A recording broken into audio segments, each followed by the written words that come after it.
mainly because it is underused.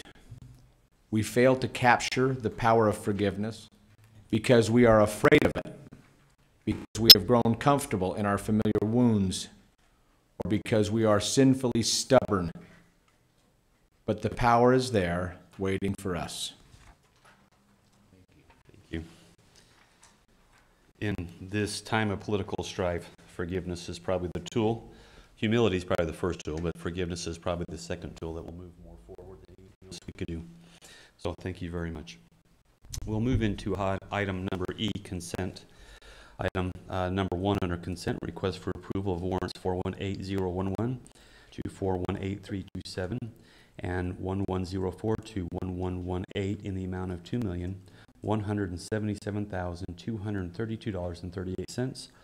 A request for approval of purchase orders in the amount of $373,422.37. Item number 3, request for approval of minutes for the meeting held on June 13th, 2017. Item number 4, request from the Weber County Clerk Auditor's Office for approval to surplus 14 office chairs. Item number 5, request for approval of a resolution of the County Commissioners of Weber County authorizing the filing of cross appeals for the 2017 centrally assessed properties. And item number 6, request for approval of a contract by and between Weber County and the U.S. Department of Agricultural, Natural Resources Conservation Service for the Emergency Watershed Project 5084. Any questions on those specific consent items, Commissioners? Seeing none, Mr. Hatch, would you go over our warrants and appeals? You bet. And this is for, I look at the audience because they've already seen this list, so it's mostly just information for you. We had 10 purchase orders issued this week for $373,000. 86% of that amount, or $319,000, was for the library, and that was for flooring for the main library that's being renovated. 7%, or $25,000, was for the transfer station, and that was for equipment maintenance.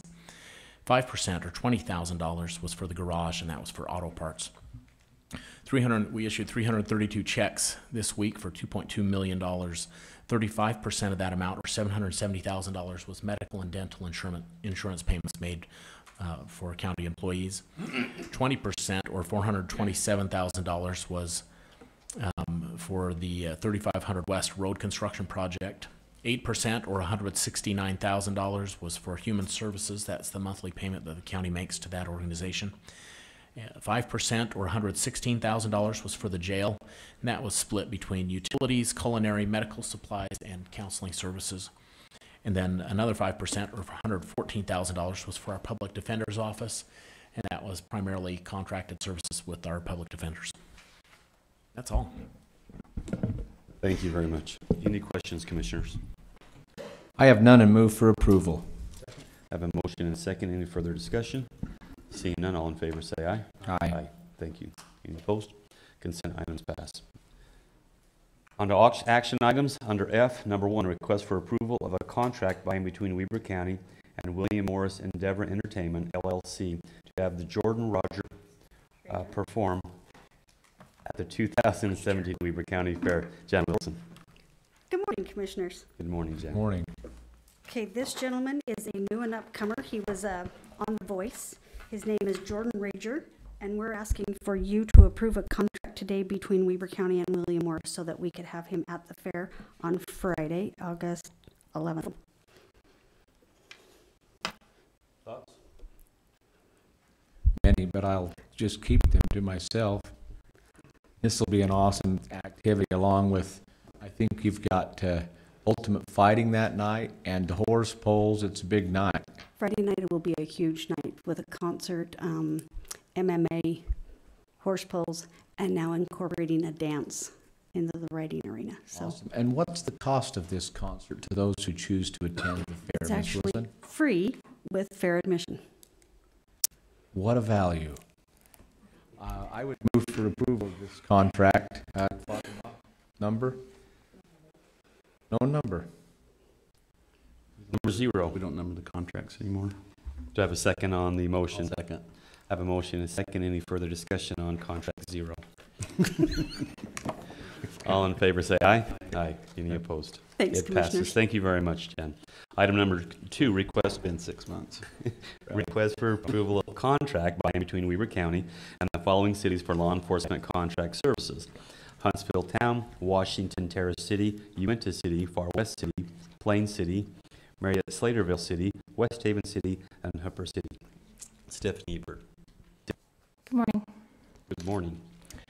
I could talk for a really long time about all of this if you want me to, or I could just let you know that we're here to ask for approval of these contracts for law enforcement services. These contracts are actually renewing agreements that expire on the 30th of this month. That was a 5-year contract, and these contracts are just renewing those services. I don't know. Do we have Hooper? We've been in contact with Hooper. They say they have signed it and it's in the mail. So I think Council. that we're good, Councilman. Councilwoman Councilwoman, sorry. Brinkerhoff is here. Or would you like to speak to this?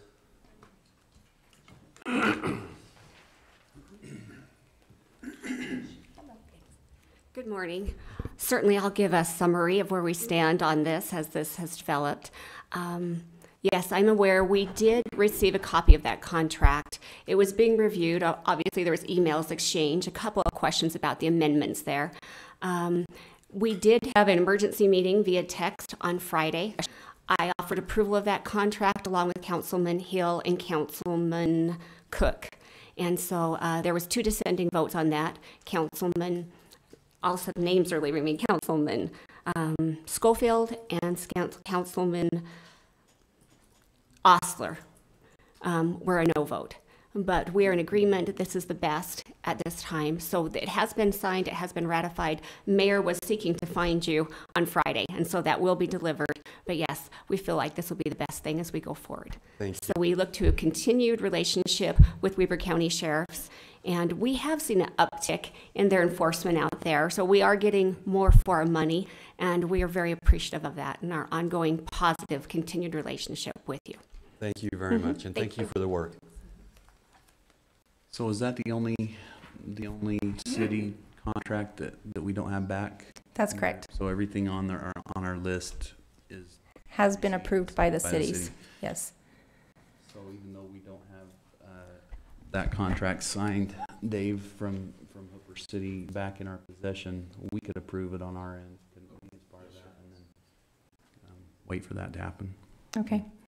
I will say that the cities have been really good to work with. We did have an increase in each of those cities based on some committees that met both with non-contract cities in Weber County and contract cities in Weber County to adjust the amount of the general fund dollars that were used to pay for the sheriff's office. And so these cities have been really good to work with during this process, and we have come to an agreement there.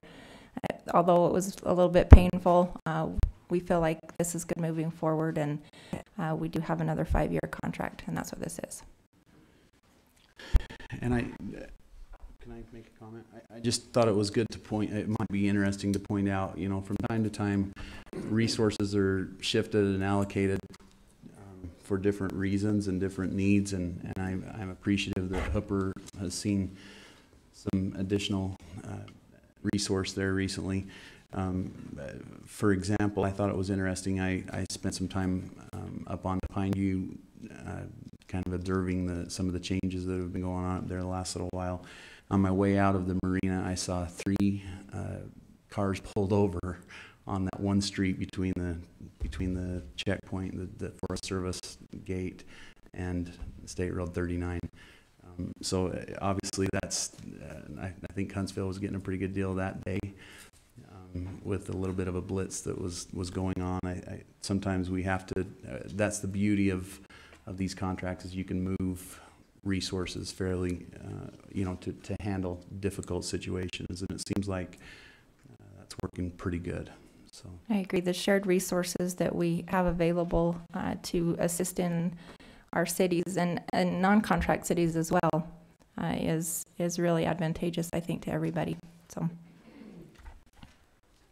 And for me, I know that there's been time invested, not just by the sheriff's department, but many interested parties within each of the contracted cities. And I know that there's been analytics and information and time and energy and all kinds of information that have brought these contracts more in line with actual real costs, instead of the rest of the county citizens subsidizing some of these cities. It's more true to where it really needs to be, and that includes, as we are mayors of our own unincorporated, getting things so that the costs are more true and correct. And so please know, from my perspective, I appreciate so much of the effort. This represents a lot of agony and stress and time, and not just by you, Stephanie, but I know you've reached out to literally just hundreds of folks to make sure that this is right. So this is basically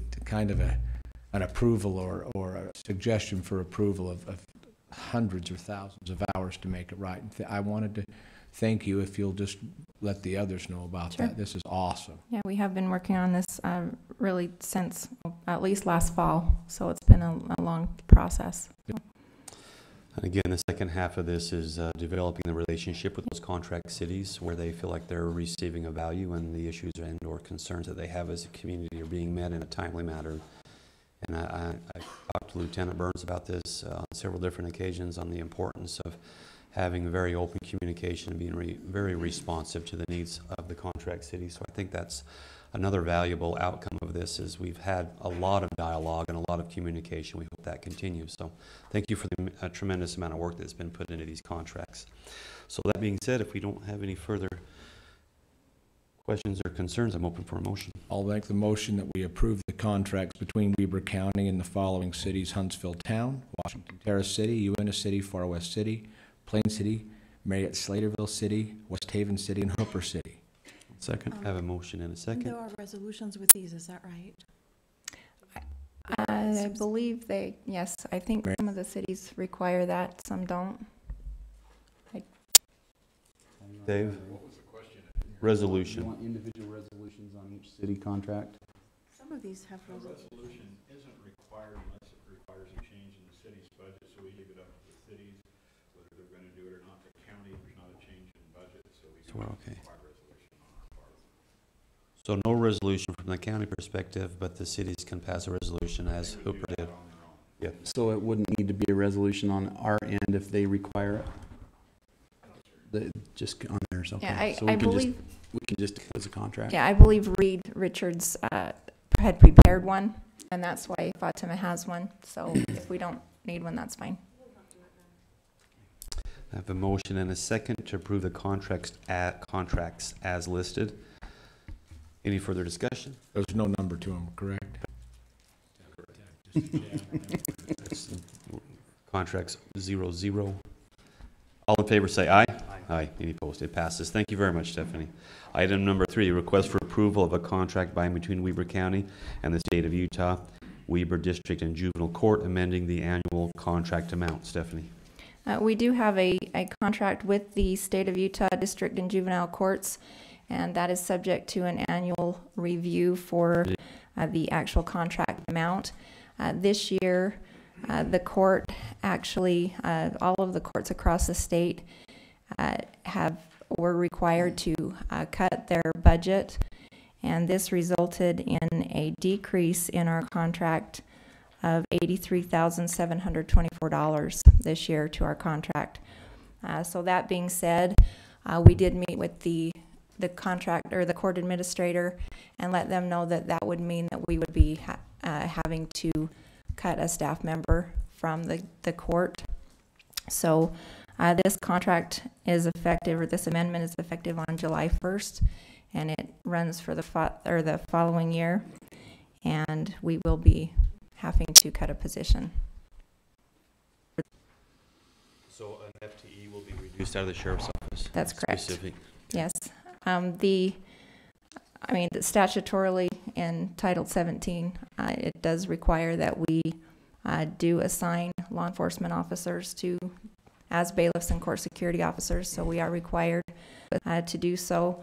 The cost of these salaries that we have for the individuals over at the at the district and juvenile courts is a little over $2 million.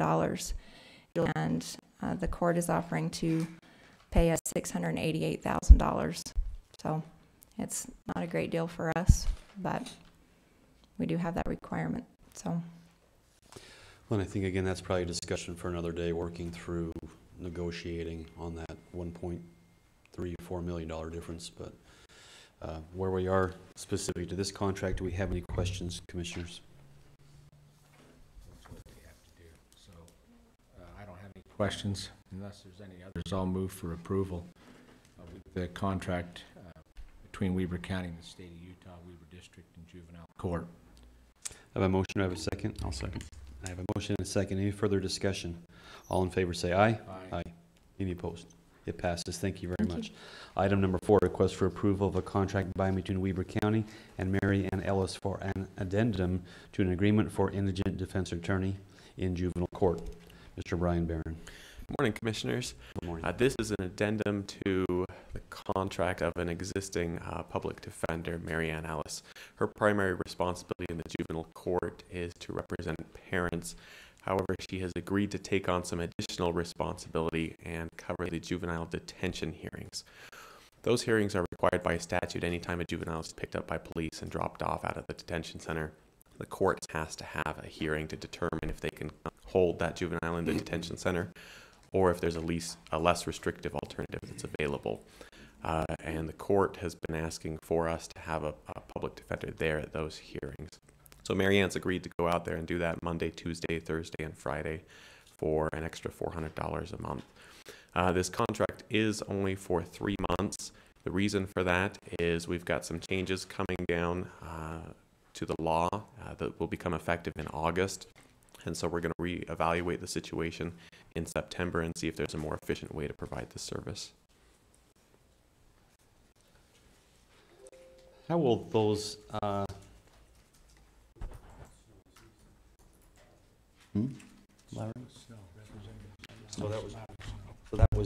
is that from Representative Snow's bill on juvenile justice bill? It's the juvenile JRI bill that goes into effect in August. Commissioners. Commissioners, I've had the opportunity to meet with Brian and also with Attorney Ballas and Pace individually, and I feel like this is really a very good deal for Weber County.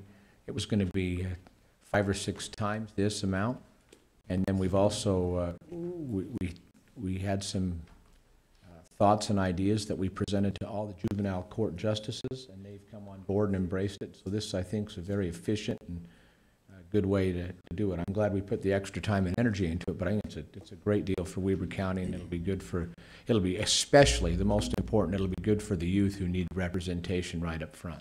Yeah, definitely. So that's the right thing to do. And this, as far as I'm concerned, Commissioner, this fits squarely in your portfolio. I've heard of these meetings, even though I haven't participated. I don't see any reason why, not to have faith in the process that's taking place. So I want to compliment both the Commissioner and our attorney for the work on this. And we'll make a motion that we approve this contract between Weber County and Mary Ann Ellis. Second. I have a motion and a second. Any further discussion? All in favor say aye. Aye. Any opposed? It passes. Thank you. Thank you. Item number 5, request for approval of a contract by and between Weber County and Broken Heart Rodeo for the red, white, and blue buck wild rough stock challenge being held at the Golden Spike Event Center June 30th to July 1st. Duncan. Good morning, Commissioners. So this is a contract, like you said, between the Broken Heart Rodeo. We're using his stock, and he's doing the promotion of our event this Friday and Saturday. We're going to have bucking Broncos and bucking bulls, and it's going to be a good, fun time. I love your presentations, the best. Commissioners, questions for Mr. Olson? Event this weekend. I'll make a motion that we approve the contract. Second. Motion and a second. Any further discussion? Just, I want to compliment you for going out of the box and producing the event on our own. These are the ones that the county does very well at. It doesn't cost the county taxpayers any money. In fact, it's good for us. We make money. Right. And I commend you for going the extra mile and doing it. Thank you. Thank you. Well, and in that same vein, if we're talking about things that we're doing in a county that are a little different and producing our own events, we just produced a TEDx event. The Golden Spike Arena has been producing its own events, and I must say the events are top notch. So the work that Jennifer and Cassie and Marty are doing, and yourself, Duncan, really brings. Todd. Yeah, and where's Todd at? And Todd really brings just a good reputation to the county, and it's what brings people up here. Is when we put on an event, it's done right. So thank you very much, and thank you to the staff. Thank you. Thank you, Duncan. Any further? Oh, sorry. Good. Any further discussion? Seeing none, all in favor, say aye. Aye. Thank It you. passes. Thank you very much. Item number 6, consideration and action on a request for final approval of Gallup Bend subdivision consisting of 20 lots, including a subdivision improvement agreement with the financial guarantee. Rick Grover. Good morning, Commissioners. This is a 20-lot subdivision. There is some road dedication associated with this. We'll provide connectivity to development to the west. There will also be a trail connection to the north with this development. The subdivision improvement agreement and also financial guarantee agreements have been signed and executed, and we have received a check for that. So it's ready for your consideration. Questions, Commissioners? No, The only go ahead. The only question I have is we are really working on connectivity on different forms of active transportation, whether it's pathways or bikeways and things like that. And I know that planning is aware of those, and I'm just reiterating that we're connecting all these. We're not, like a subdivision that's 14 acres that has a trail that ends here, and then the next subdivision or next entity doesn't pick that pathway or active transportation corridor up. We're planning all that so we have connectivity.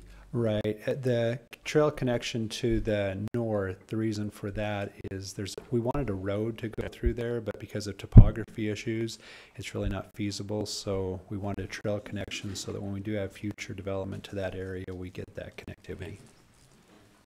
Thank you. Any further questions, Commissioner? No, I was just going to comment that, as I mentioned earlier with Commissioner Harvey, this is one that fits in my world, and I have reviewed this and appreciate the staff's work on this dramatically, and I think we're on the right path here. So we appreciate this recommendation. It seems to meet all the requirements from everything I can tell, and it's always good when the check's actually in the bank. So yeah, appreciate that. And with that, I'll make a motion that we approve this contract. Second. Read the whole thing. We know what it is. Have a motion and a second to approve the subdivision improvement agreement. Any further discussion? Seeing none, all in favor say aye. Aye. Any opposed? It passes. Thank you very much, Rick. Speak of the devil.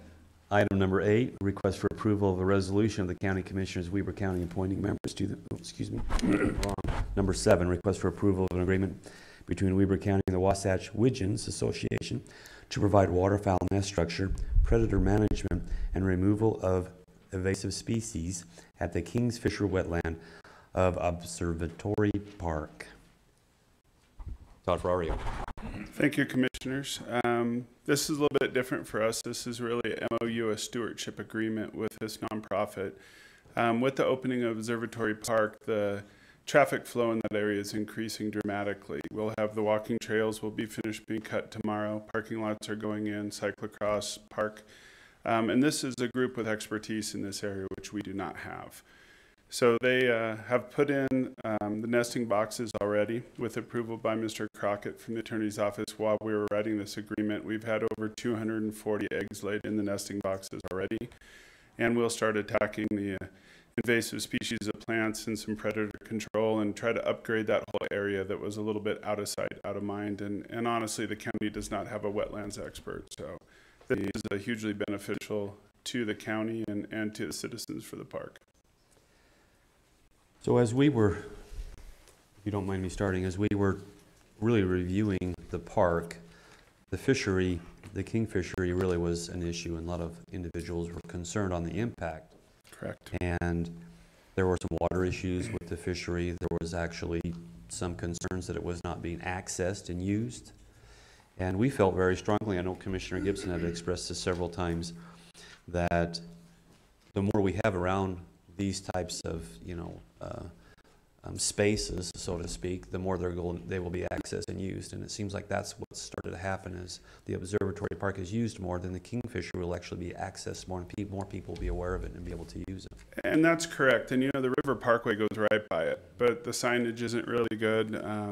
This group is not only going to do educational pieces with school groups free of charge, which is a huge benefit, just environmental consciousness of the kids, but we're going to start working with them for kiosks around the walking area. We're going to put a new boardwalk in to have some educational, informative pieces. So you walk up and right now it's an overgrown puddle.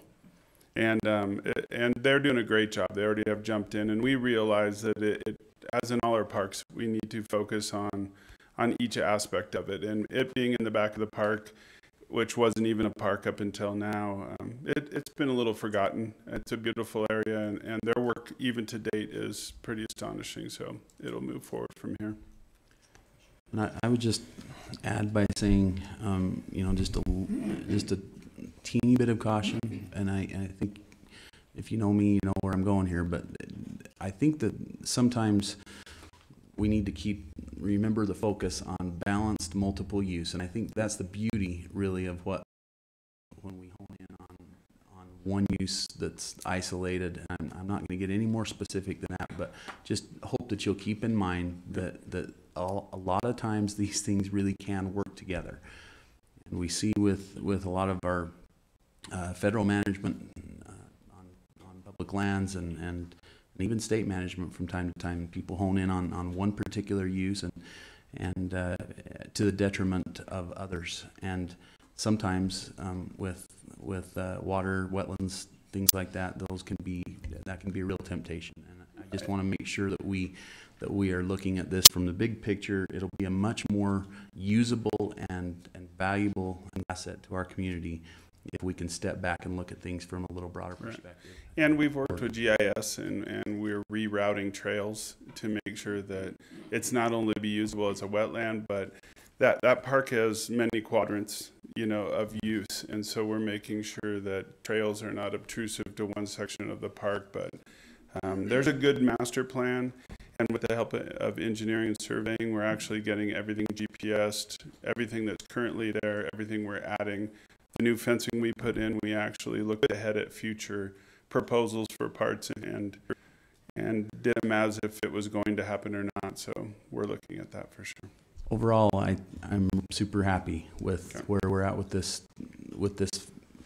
project, because again, it's taking an asset that was completely unused and no ideas for really what to do with it, because it was such a kind of an eyesore, and turning it into something that's a real value to not only for the fort next door as a kind of a hand-in-hand project, but for the whole community. I think that will really dramatically impact that whole west side of town that we've never been able to figure out in the past. So I appreciate it. I'm going to jump in here. We're so lucky to have a place like that within a mile of where we are and a few steps, that now through your efforts, great planning, bringing in a whole bunch of different outside ideas, but keeping in mind what the purpose is, yet protecting some of the other things, and then now working with a private group, which costs us virtually nothing, yet utilizes this great space. It's phenomenal. You've done a terrific job, and I've got no questions whatsoever. I've seen the plan. I've walked through the area. It's really good, and I love where you're moving this towards, or moving it to. Thank you, Todd, for doing this. And with that, I'm going to move for an approval of this agreement between Weber County and the Wasatch Widgeons Association to provide the waterfall and the predator management and all the other things. I have a motion. Do I have a second? Yeah, second. Motion and a second. Any further discussion? Seeing none, all in favor say aye. Aye. Any opposed? Thank you, gentlemen. It passes. Thank you, and thank you for the good work. Item number 8, request for approval of resolution, Fatima, 20. 20, of the County Commissioners of Weber County appointing members to the Weber County Library Board. Commissioner Harvey. Having met with the library board recently, there was a position that had become vacant, and also Chair Spencer had said, okay, I've served on the board long enough, it's time for somebody else to take a turn. So we've got 2 positions available. That's Scott Spencer. There's a Scott Spencer and a Spencer Stokes. So Scott Spencer is presently the chair. Scott Spencer's currently the chair. The one position that was available is available to fill with the current member, Spencer Stokes. I'm recommending, or the board has recommended, because we all voted independently and separately, the board has requested that Spencer Stokes be retained on that board to fill seat A. And then they also reviewed all the applications for the library board and then did an independent vote as well. And the results of that election was that Miss Cynthia Madsen was first, Reed Spencer was second, Susan Skordas was third, and Maureen Kopecki was fourth in that number. So we can talk about that. My recommendation would be to accept the motion of the board by reappointing Spencer Stokes to seat A, and then seat B, take the board's first pick, which was Cynthia Madsen, but certainly open to any discussion.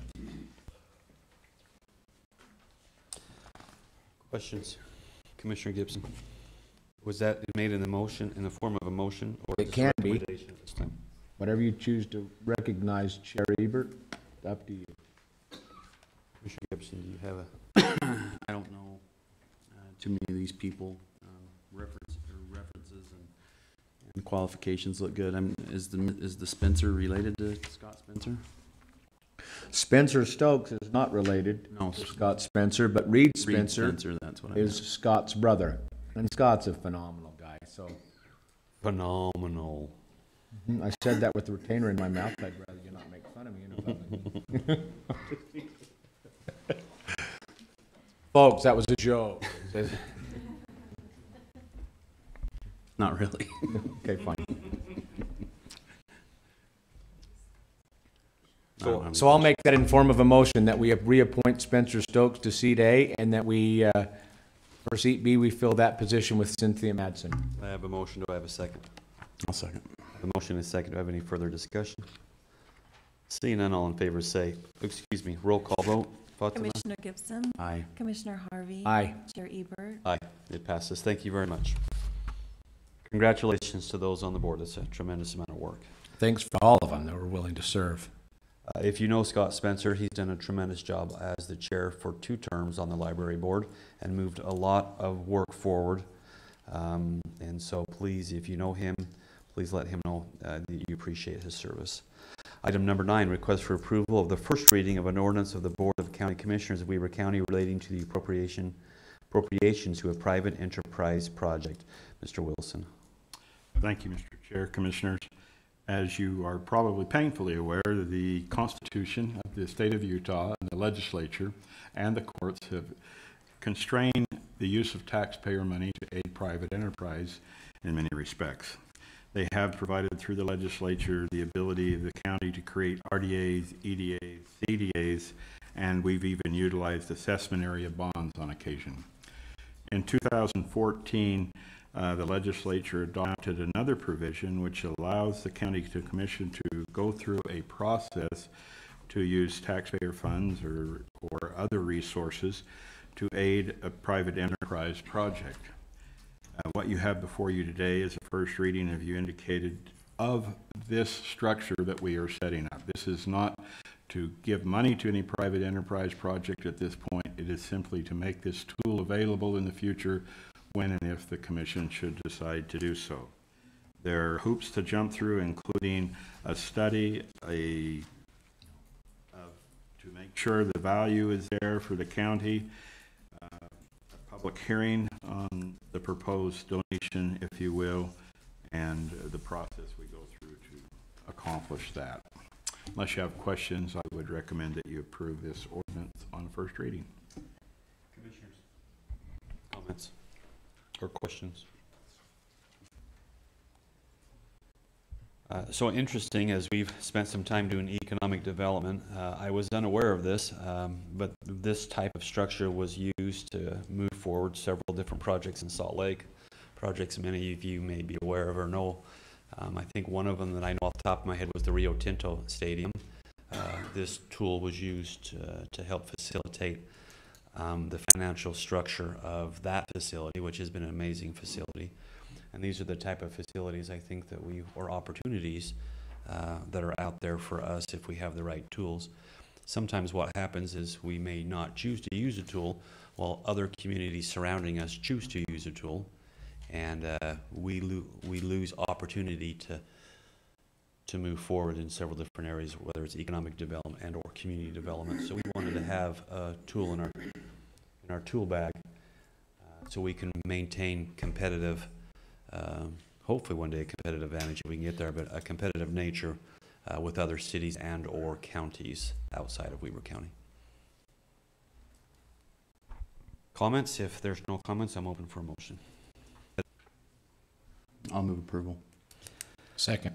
We have a motion and a second to approve the first reading of ordinance of the county commissioners relating to appropriations to private enterprise projects. Do we have any further comment? It is an ordinance, so it will, no, it's not an ordinance at this point. So all in favor say aye. Aye. Aye. It passes. Thank you very much. Item number 10 we're going to hold. I do not see the presenter here today. This time I'm open to a motion to enter into a public hearing. I'll move for that. I'll second. I have a motion to move to adjourn our public meeting and convene a public hearing. All in favor say aye. Aye. Aye. It passes. We are now in public hearing. This public hearing is to take input on a proposal to amend the Ogden Valley Lighting Ordinance, ZTA 2016-06, and for discussion and possible decision on the proposal. Our presenter today is Mr. Charlie Ewert. Mr. Ewert, Commissioners, thank you. I put together a brief presentation to show you exactly what we're talking about when it comes to lighting. The Ogden Valley Planning Commission has been working over the last few months, since November, actually of last year, on an Ogden Valley lighting ordinance, an outdoor lighting ordinance, to amend the existing outdoor lighting ordinance. Thanks. We're just getting the presentation queued up. But to go over the nuts and bolts of the proposed ordinance, basically what we're looking at is downward directed lighting that is fully shielded, fully cut off from projecting light into the night sky, also cut off from projecting light onto neighboring property owners. And then another aspect of that is a color temperature for lighting. The American Medical Association produced a report later last year that emphasized the health detriments of blue spectrum light. And so the ordinance suggests a particular color temperature. Hold on just a second. Let's make sure. I'd like everybody, I think a lot of our guests today are here for this purpose, and so let's make sure that they get the privilege of seeing what we're seeing up here. Great.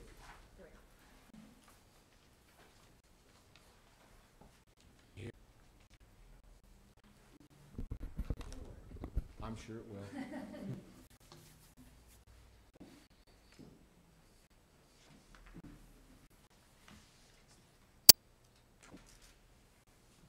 If you want, Charlie, you can cover things specifically in the presentation.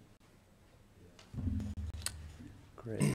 Fatima, would you start that at frame 1? So, the presentation running, I'll roll right through that and then address some of the different alternatives that I presented in the memo sent to you. Fatima, will you back it all the way up?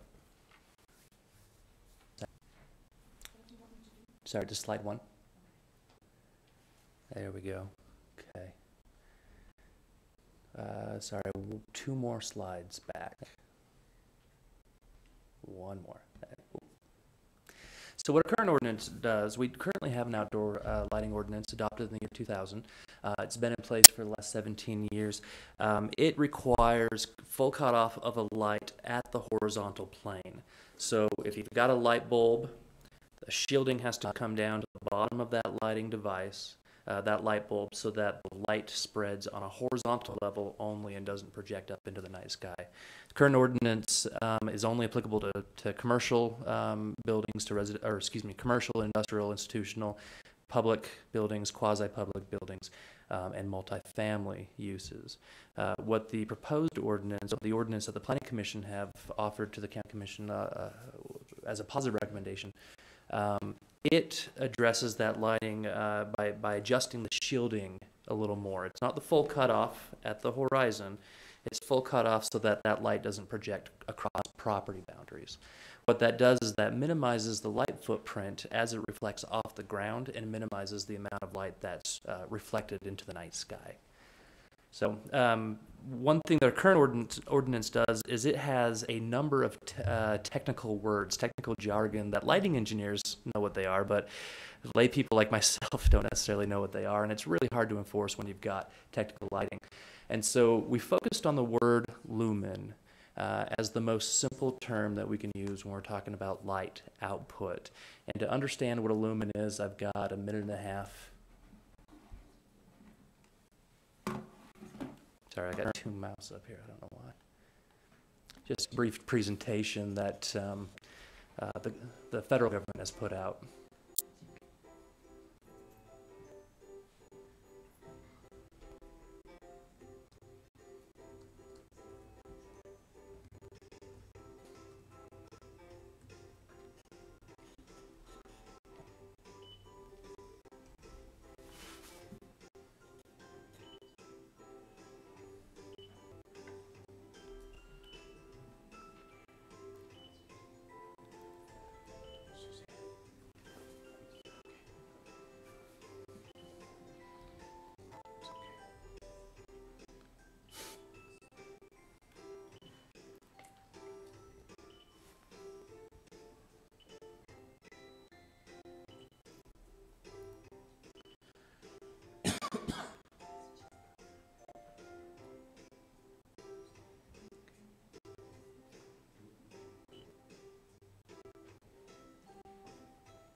Anyway, just a cute way to kind of understand what a lumen is. A lumen, essentially, we can read it right on the back of the packaging. Whereas our current lighting ordinance talks about angstroms, electronic flux, it talks about a whole bunch of different lighting jargon that would take some sophisticated technology to try and enforce. Whereas a lumen, it's right on the back of a bulb. It's easy for a user to see what their lumen output is, and it's easy for enforcement to see what it is. Ultimately, what we're looking to do, or what we were trying to do with this ordinance, is create something that is very simple to enforce. If you're standing at the street and you're looking into a property, can you see a direct bulb? Can you see a light bulb? Or is all the light that you're seeing on the property reflected light coming off the ground? The idea is see what's being illuminated, not the light source. A couple of examples of direct artificial light. You've got the light bulbs that are right there inside of the lighting devices. And then you've got lighting devices that have super reflective shielding around it that reflect the light bulb as well. That would also be direct light. Direct light would be light that's intended to diffuse or be dispersed through some kind of a filter, like drop lenses like this guy here or that guy there.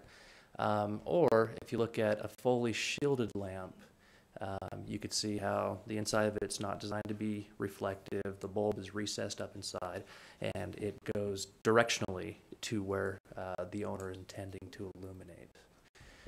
Some ideas of shielding. You've got unshielded and unshielded, both of them projecting out in the night sky. Ironically, the middle one, the only place it's not illuminated is underneath the lamp. and then fully shielded directional light going just to the extent of the property boundaries. This is kind of an idea of what I mean by useful light versus unuseful light, or light that's being projected up into the night sky. Once you get outside of that useful light spectrum, and that excessive light is going into neighboring property owners or reflecting up into their sky as sky glow, you get the potential of that light lighting up particulates in the atmosphere, which kind of creates the whole ceiling of sky glow.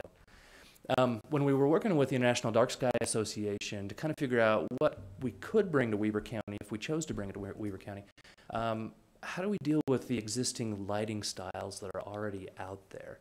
And what they showed us is the technology, the lighting devices, they already exist. If you look at the left-hand side versus the right-hand side, each of those are almost the exact same lighting device. One is in compliance with dark sky lighting, downward directional, full cutoff on the right side, and the left side is its counterpart that doesn't have the full cutoff, with the potential of creating light pollution.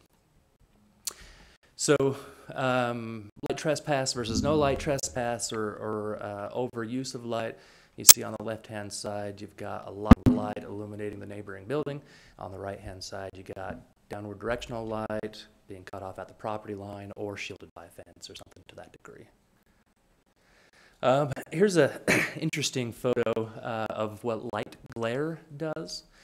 When you can see the direct light source, because it's not shielded, it affects the way that your eyes work, it affects the way that your pupil gets constricted or not constricted, versus shielding. Kind of a fun camera trick, but a camera works very similar to the way an eyeball works. Whereas if you shade the light, you could see what's being illuminated versus what we saw earlier, where you can only see the light glare. Color temperature, American Medical Association recommended, they actually recommended light sources of 2700 Kelvin or lower. In my research, the majority of the LED lights that are on the market start at 3000 Kelvin. And so in the recommendation that the Planning Commission is sending over to you, it kind of cuts that blue light spectrum at 3000 Kelvin.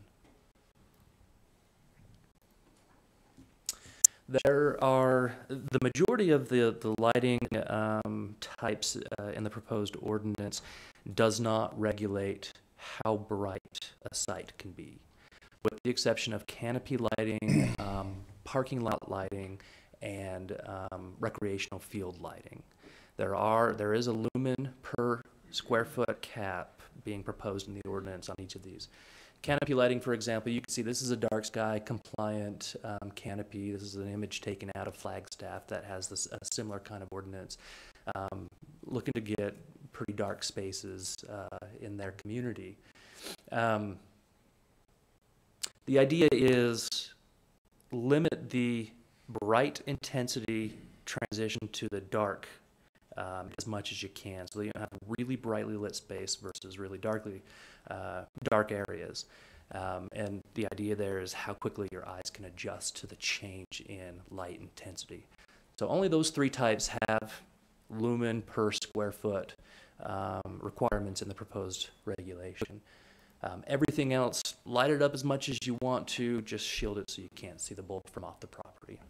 Parking lot, like I mentioned, and lighting field, like I mentioned. This one can be a challenging one, but it's actually possible to shield each of those lights, recess the light enough into a shield so that the light is only being projected onto the play area, as opposed to being trespassing into the adjacent areas, as you can see by the dark background. The proposed ordinance goes into sign lighting a little bit. It's not the big signs. This is just talking about lighting for signs. There's a couple of administrative clarifications that we wanted to also make in the sign code. But as we're looking at signage, we're looking at color, temperature, and we're looking at whether or not we're seeing direct light. Public storage, you see the internal illumination of that sign. That's light being diffused on a surface and projected out, so that whole surface becomes the direct light, as opposed to what you see on the White Lion. You've got downward directed light. Same with the yogurt, you got backlit light as opposed to direct light. It's just final image in the photo taken by Casey Grimley. That's up on Ben Lomond Peak. On the right-hand side, you see the Wasatch Front, and on the left-hand side, you see the Ogden Valley. And in the background, that glow in the back, I can't tell if that's Park City or the Morgan area, but you kind of see how Sky Glow works when it comes to viewing the night sky. So the proposal that you see in front of you as alternative one is the proposal that the Planning Commission sent to you. The Planning Commission's vote was not unanimous. There was a dissent, and the purpose for the dissent was essentially because the ordinance regulates single-family dwellings. And our current ordinance doesn't regulate single-family dwellings, and so the question is, do we transition over into regulating single-family dwellings, and how do we do that? The Planning Commission's proposal, it does not regulate current and existing single-family dwellings unless somebody's trying to change out an existing lighting device. In that case, they would need a compliance, but there's no mandate to go retroactive. Everybody's grandfathered in. But the Planning Commission's proposal would regulate new construction. We looked at the expense of creating new or requiring night sky compliant lighting on new construction, whether that's commercial or residential, and the effect is negligible. Night sky compliant lighting isn't more expensive. It is harder to find, but with the night sky movement, even our Lowe's here in our community has a night sky compliance section in their outdoor lighting section that you can go and see. And you can also order the majority of the lights that you saw on the right-hand side of that schematic, where the left hand was non-compliant, right hand was compliant. You can order the majority of those on Amazon for roughly the same cost.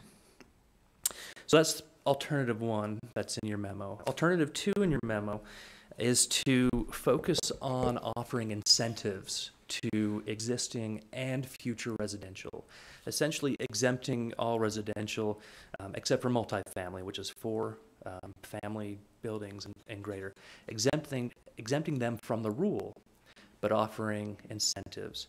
What I have in front of you as alternative 2, which you'll also find in attachment B, a proposed language for that, would, in essence, it offers a 10% reduction of a land use fee, whatever land use fee that you've got to pay to come in and get a permit to change whatever lighting device you're changing out, or to build a building, or to do a subdivision. You get a 10% reduction off of whatever those fees are.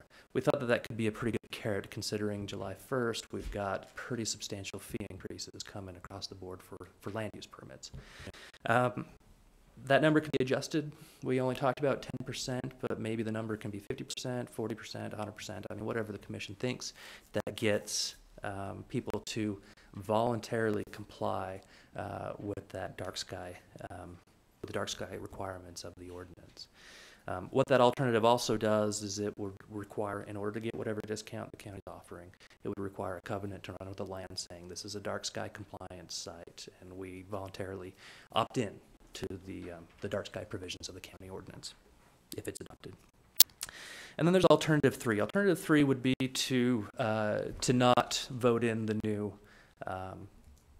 proposal.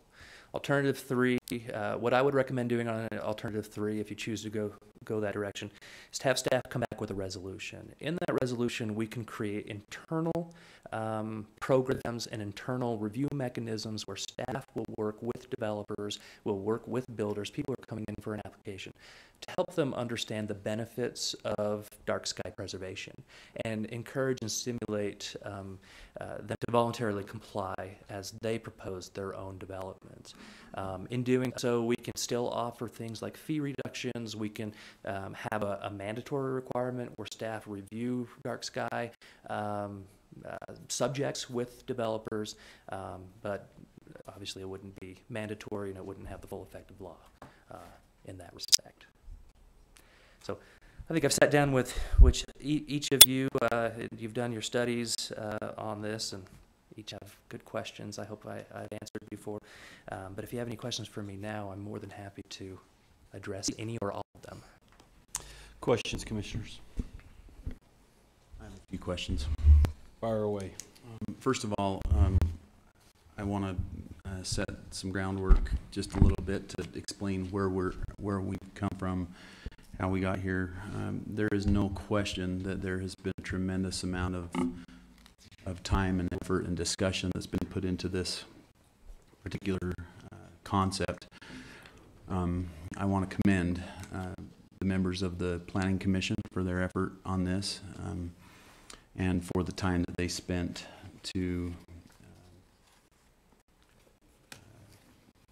really try and do what they think is the best thing. And I'm grateful for that, because I know that that's different for each individual person. People think differently, and they have different set of beliefs and values that kind of drive their decision-making process. And I believe that I want to be respectful of all of those. I see also an awful lot of members from the community in which this would affect that I know think somewhat differently as well. And so as this became a challenge, something that we knew was going to come forward, this commission, with me as the liaison over planning, showed concern for mandate, for the word mandate, which I think is something that this commission has done frequently, and gave me the assignment of going forward and looking at other options. And so as we go through this process, be aware that a lot of people have done a lot of research on this and may still see things different. We're going to cross that bridge today, and I just want to keep the discussion as civil as possible, understanding that there are many different ways of looking at these things.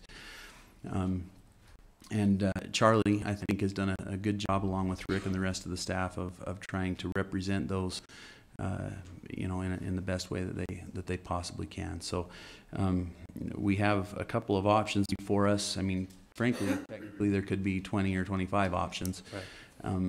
We try to keep it as simple as we can, so that we really don't confuse the issue any more than it has to be. But I know there's going to be a temptation for some today to say, well, the Planning Commission looked at this and it was nearly unanimous, and so why is the County Commission looking at this at all, or even differently?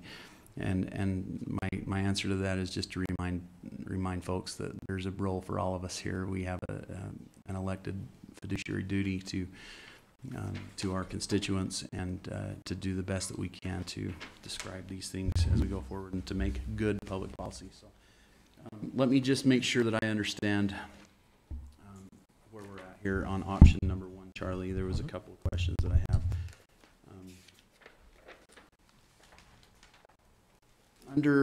First of all, I think it's important before we go into the public hearing, and this is why the presentation, your staff presentation, comes first. I think it's important as we go into the public hearing what the people understand exactly what these different changes actually would do. And I think you did a pretty good job of breaking that down with the bullet points. I don't know if the people in the audience have this information that we have in front of us, but there are some bullet points that kind of explain what this really does. So under alternative 1, did that ever go on the board, the bullet points? It didn't, no. Let me just read it. Mandates compliance for all future commercial structures, offers a 5-year phase-in for existing commercial structures.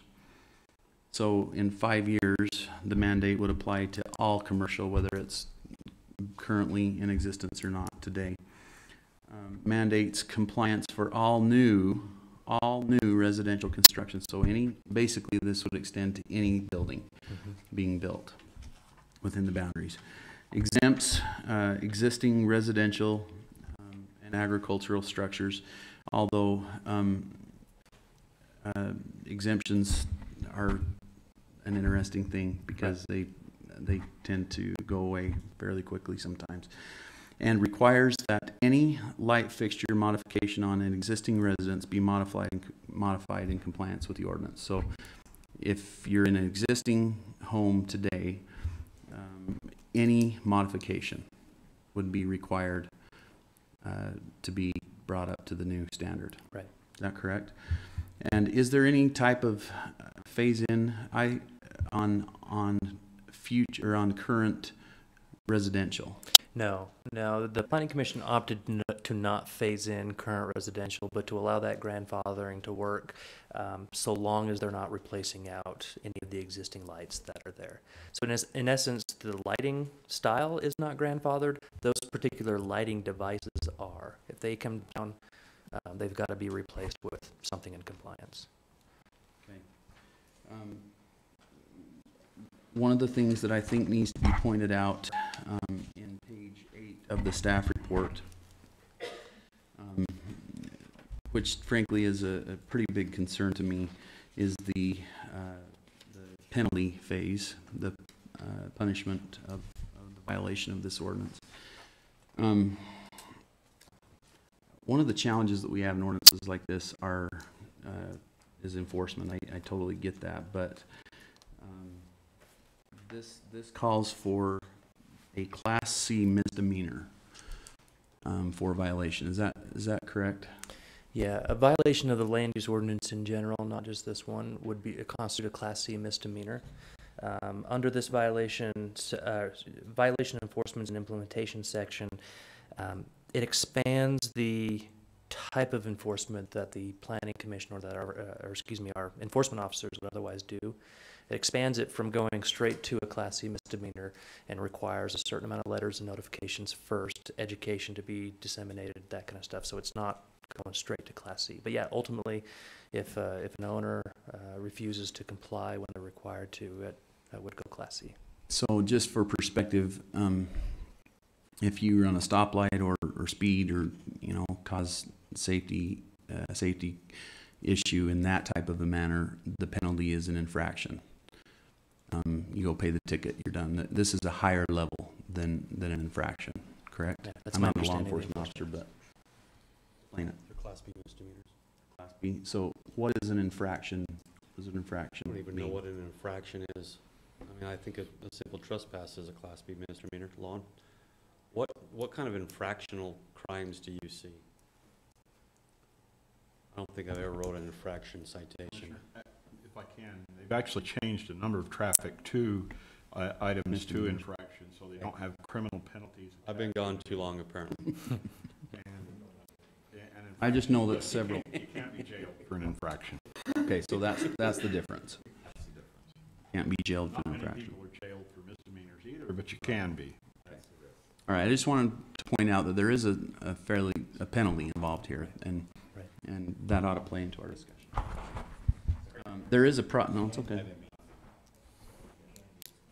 Oh, I'm not assuming that it would even. No, I think we're saying is we're confused now. We're just going with what you said. 'Cause I don't even know what Dave said. So anyway, I hear your point. I think he said you can be thrown in jail for a misdemeanor, even though it doesn't happen very often. I like that there's a process that goes before you would do that, obviously, and that's laid out on the next page. I do struggle, and I will admit, well, I'm going to skip that. I'm going to go to my next question, or at least a point that I think needs to be brought up. The Planning Commission is also still considering work on the sign ordinance.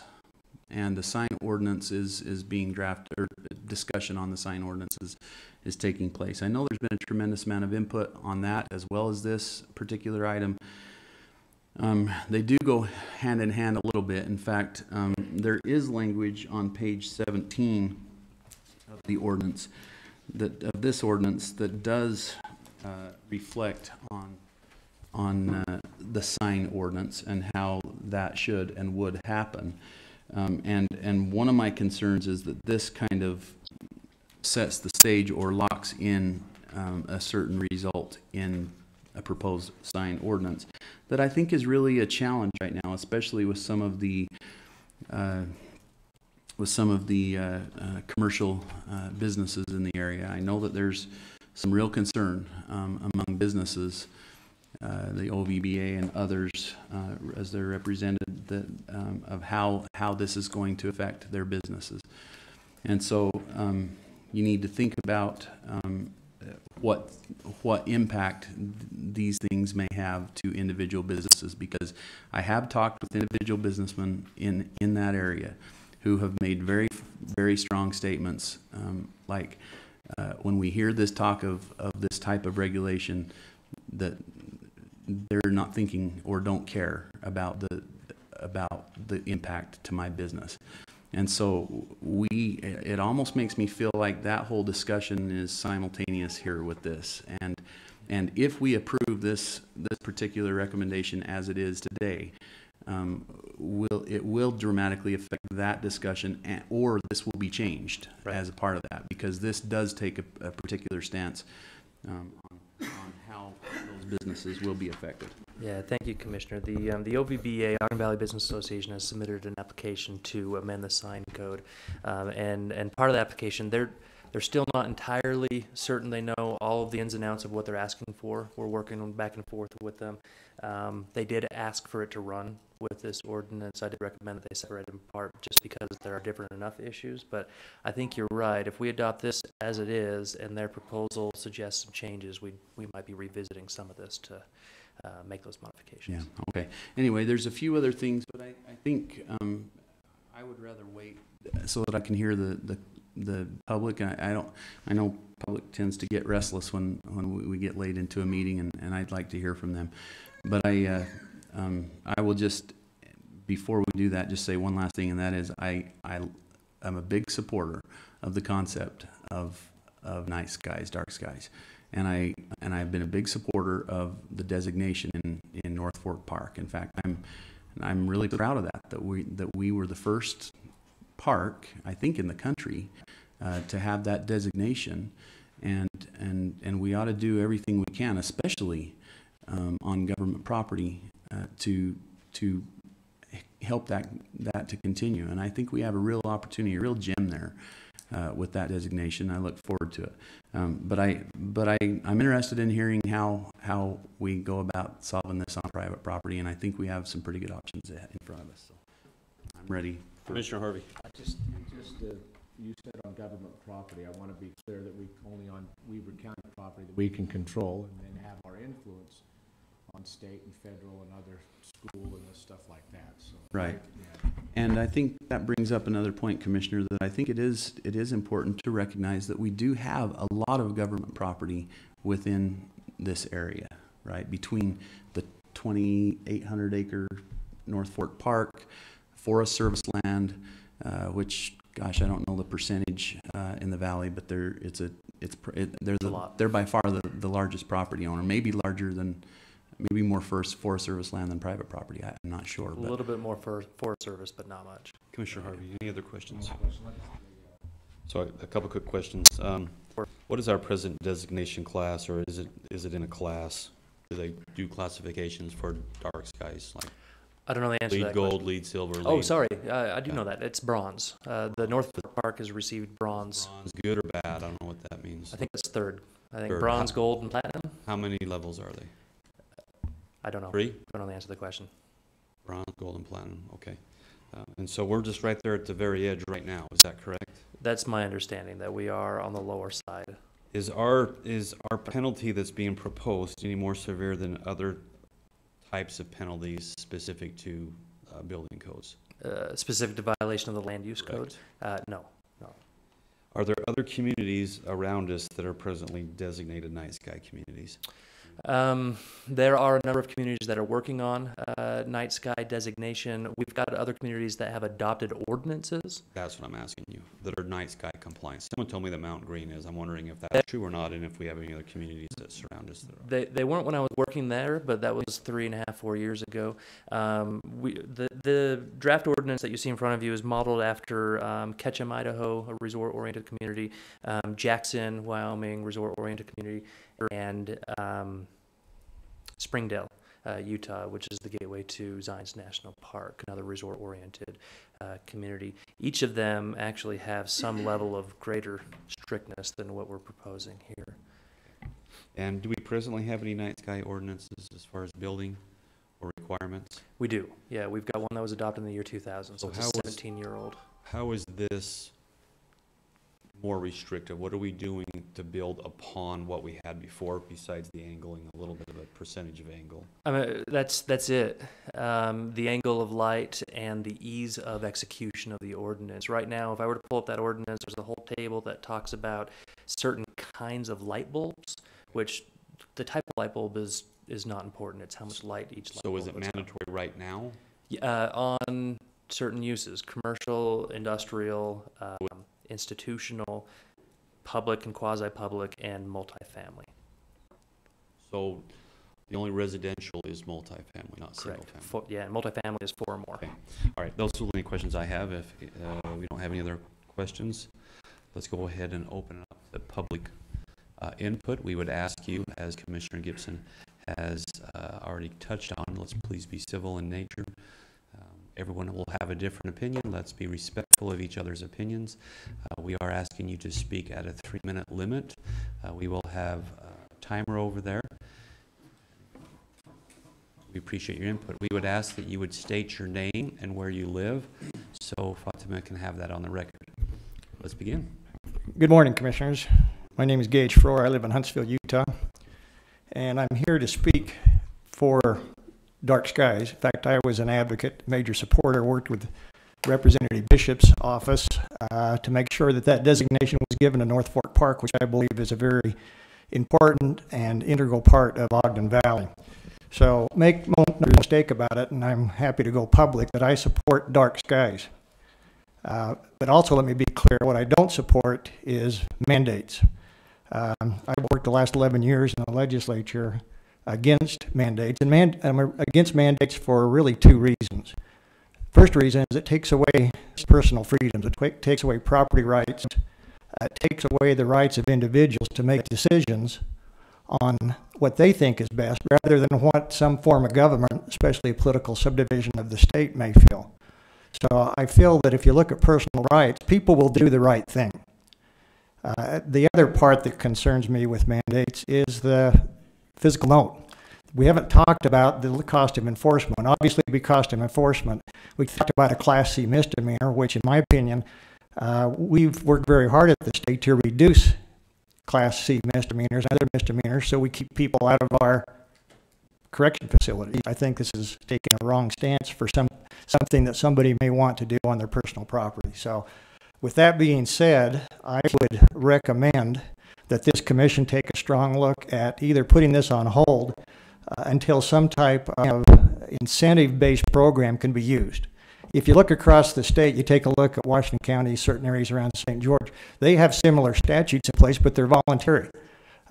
Giving people the opportunity to decrease light pollution is a good thing, but give them the opportunity by the way of incentive. Let's use the carrot approach rather than take out the baseball bat. Looking at making part of your law enforcement now what I call light bulb police, that will obviously increase, again, the county budget, which I think we need to be very careful of and concerned with because we're using taxpayers' dollars. So I would urge you to be very cautious moving forward. If you felt this was important, which I believe it is, err on the side of going slow rather than fast. Err on the side of giving the people the choice, give them the incentives, work with the businesses. We're a business-friendly state. I don't think this is a business-friendly, and I have a business in Ogden Valley. I'm not sure this is a business-friendly ordinance, especially if it's going to come out to be a Class D misdemeanor.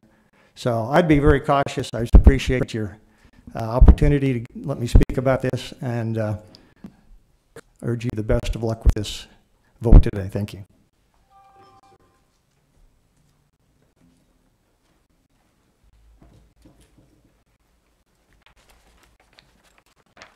Brian Nestrick. I live at 676 East 21st Street, which is basically 21st and Madison.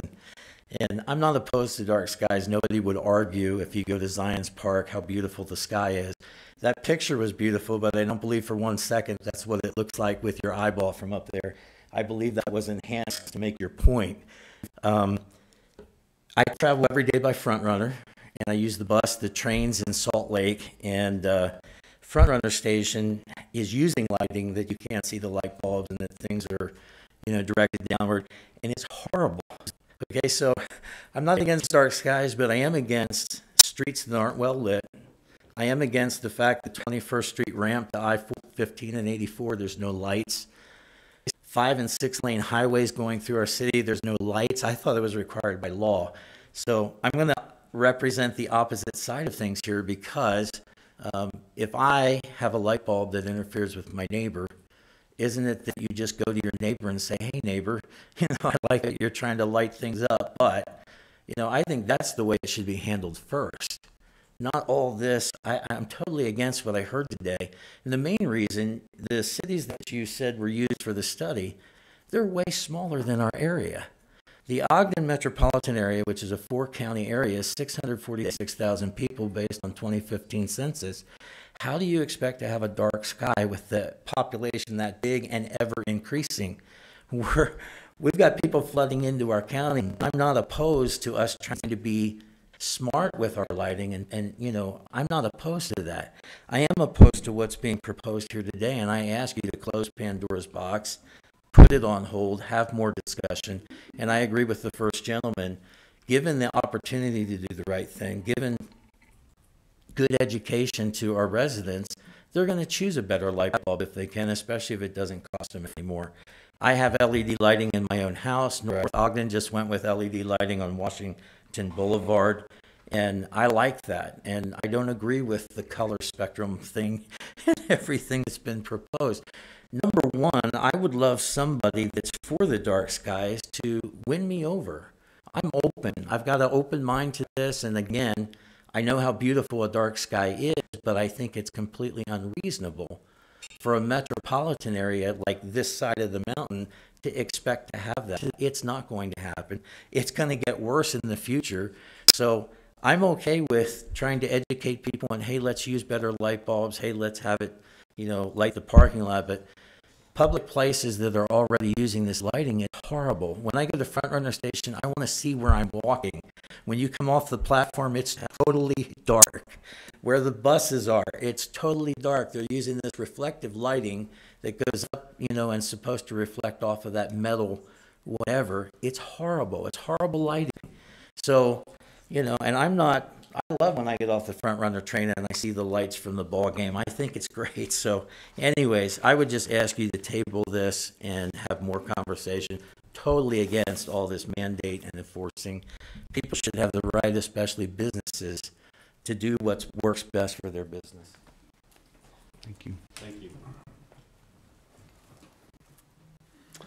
My name is Lonnie Crockett, and I live in Huntsville, and a longtime resident up there. And I strongly agree with what Gage Frohr said. I, like probably 100% of the people up in the valley, probably do like night sky as I do. I am in favor of dark skies, and I think everyone up there is. The problem that I have with it is in the same vein as Mr. Frohr, is that I don't like the idea of mandating. I don't like the idea of our liberty being taken away. Mandates do that. It causes people to resent government, and we have too much encroachment of government on our liberties as it is. And I fully believe that our founding fathers created this country and this nation with the idea of home rule or local rule. And I think that this passing a mandate is bad. It's bad for the image that we portray. It's bad for ever encroaching encroachments on our liberties. I believe that a mandate is absolutely a no-no. I am for dark sky. I would voluntarily comply with it as a homeowner, as a business owner, and I'm certain that most everybody up in the valley would do that. But for somebody to walk around with a club and knock you in the head with some kind of a penalty or a fine for not complying, I don't think that's good. We have a Dyer's Woad ordinance up in the valley, and nobody enforces that. It seems like we need, if we're going to have somebody enforcing or mandating the lighting, then mandate somebody to go around and thump people for not taking the Dyer's Woad out. But preserve our liberties, gentlemen. Preserve our liberties.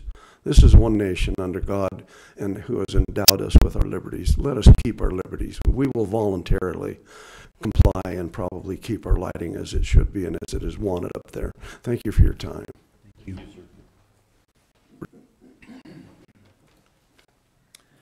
My name is James Richardson. I live at 943 North, 7300 East, Middle Fork area.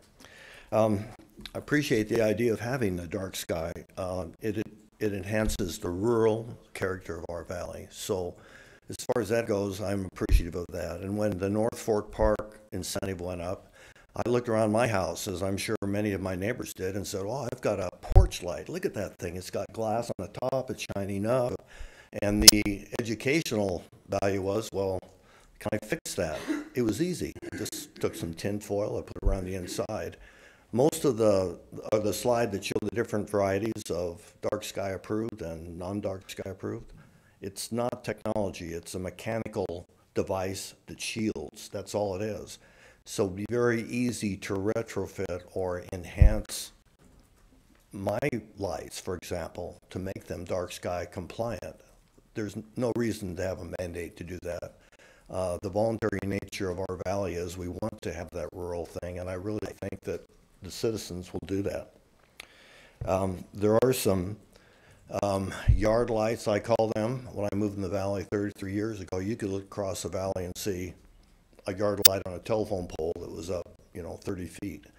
And I would think that incentive might be there to shield those kind of lights. I think that would be a good positive thing to do, but to mandate them, I disagree with that idea. And I think we're talking about Ogden Valley lighting ordinance, and this other previous person was talking about blanket Weber County, I believe. And is this Ogden Valley only? Valley. Okay, it's Ogden Valley only, right. So the other concern I have is interior lights.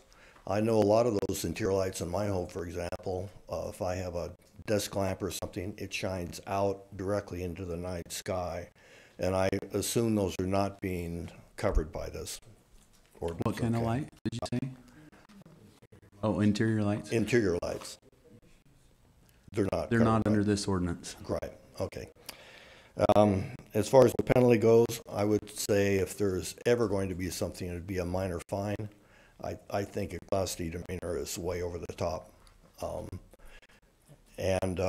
just appreciate the idea that we might have, or continue to have, a dark sky environment in our valley.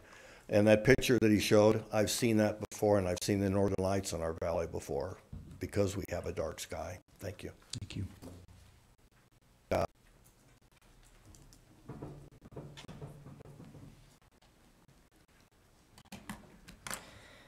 Good afternoon, council members. My name is Dakota Hyde. I am an Ogden resident and manage businesses both in Eden and Huntsville. And I've got a kind of interesting perspective on this. As both a citizen of Weber County and a business manager, it's kind of interesting. I was in a Weber County meeting a number of months ago, and there's a gentleman that walked in and he talked about, all this cram down on lighting ordinances and, bringing everything down. And we own a wedding venue where there's string lighting and other lighting like that. And it's hard because how do you balance? You want the wedding goers to have a happy, nice time, and it's nice to set the ambiance with the string lighting and that sort of thing. And I saw in the existing ordinance that it talked about string lighting regulations, and it's allowed until the business closes, around 10 at night. That's a paraphrase, but I think that's nice. And there's also shielded options for string lighting, which I think is a good thing for people to move to.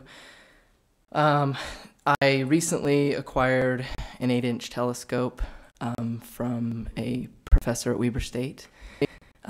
We are planning on building an observatory as an amenity in Huntsville as part of a hotel we're building, a 15-room inn.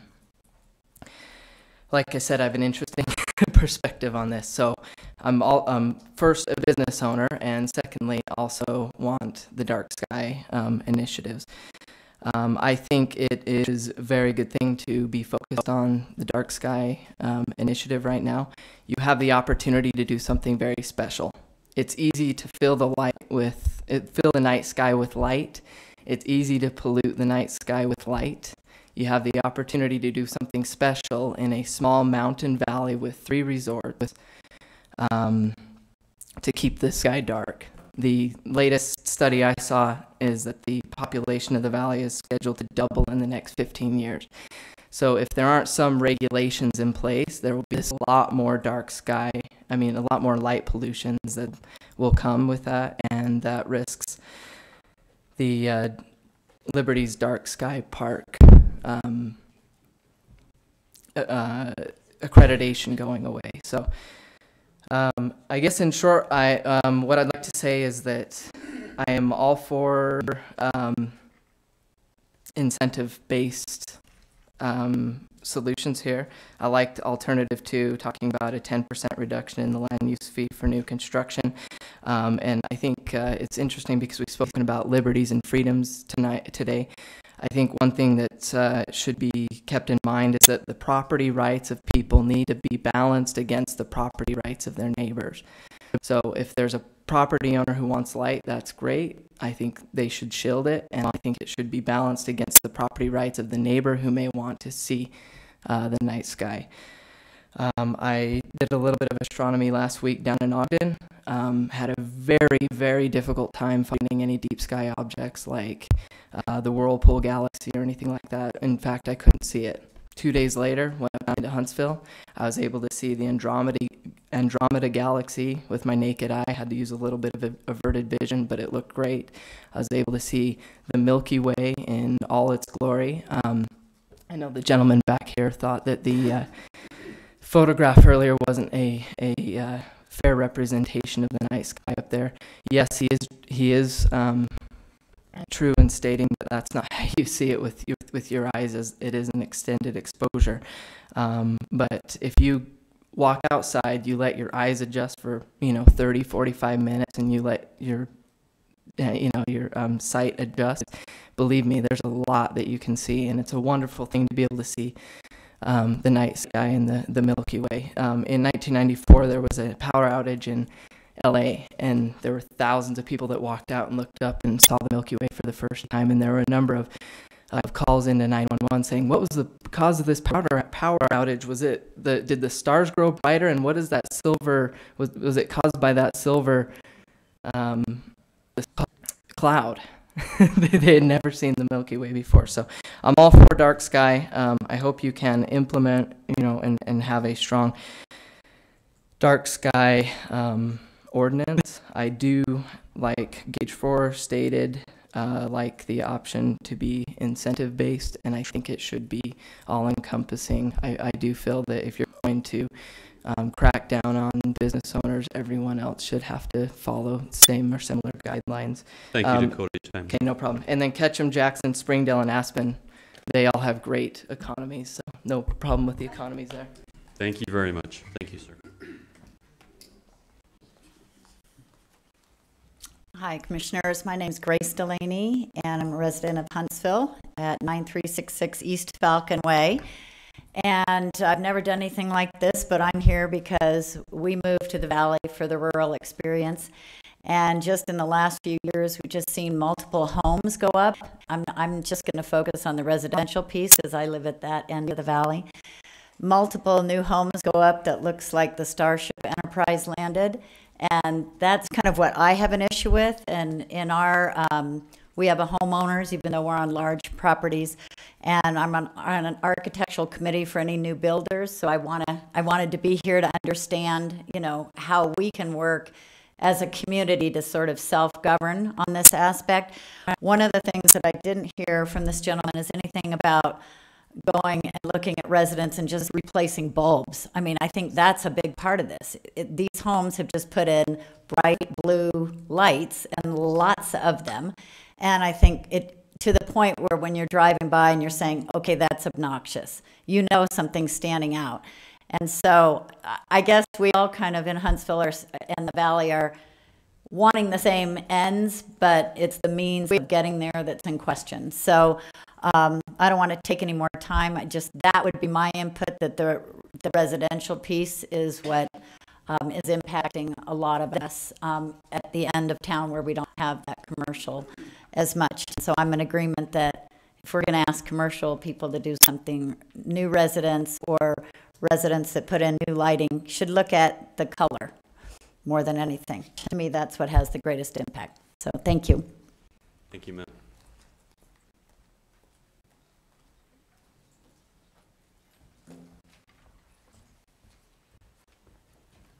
Morning, Commissioners. My name is Richard Minges, 3807 Elk Ridge Trail, Eden, Utah. Before I start, just a couple of clarification. I understand this ordinance is Ogden Valley only, so just reiterating, it's got nothing to do with this side of the, okay.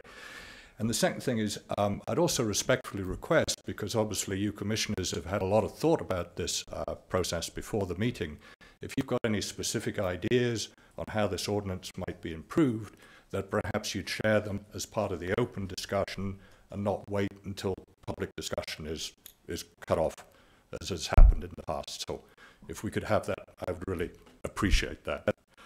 So I just wanted to make a couple of points. Nobody's really talked about the general plan, so that's haven't come to a commission meeting or recently where we haven't talked about the general plan, but a lot of time and effort went into that. And I'd just like to read what the goals and the preservation principles were. And it says, a goal of Weber County is to protect the night sky in order to preserve the valley's rural character and heritage. And I think we all agree on that. A lot of people spent a lot of time coming up with that. And the preservation principles were encourage programs for residential and agricultural dark sky lighting compliance. That was the first principle. And the second principle was promote the accreditation of North Fork Park as the world's 21st international dark sky and encourage astro, agri, and ecotourism development. And this ordinance is how we're trying to come up with those preservation principles to enforce those preservation principles. So the North Fork Park to me has always been a wonderful example of cooperation between the county and local volunteers. And certainly the whole dark sky accreditation that was achieved, I think, is a prime example of that effort. And just to reiterate, that accreditation is marginal at the moment. It is the lowest level, it is bronze. And it is based on lighting of the number of houses that we have at the moment, and build out the general plan estimates that we're going to increase the number of residences by 4 times. If we just assume there's the same amount of lighting, the lighting pollution is going to go up 4 times.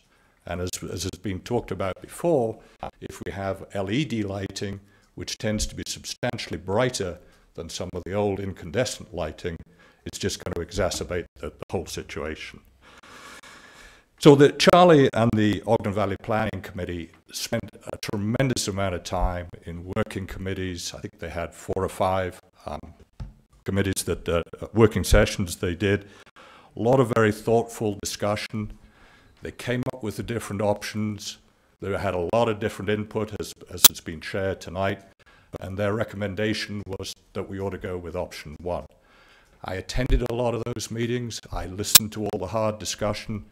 I too come down on the side of option 1. So I urge you gentlemen to approve that. Thank you.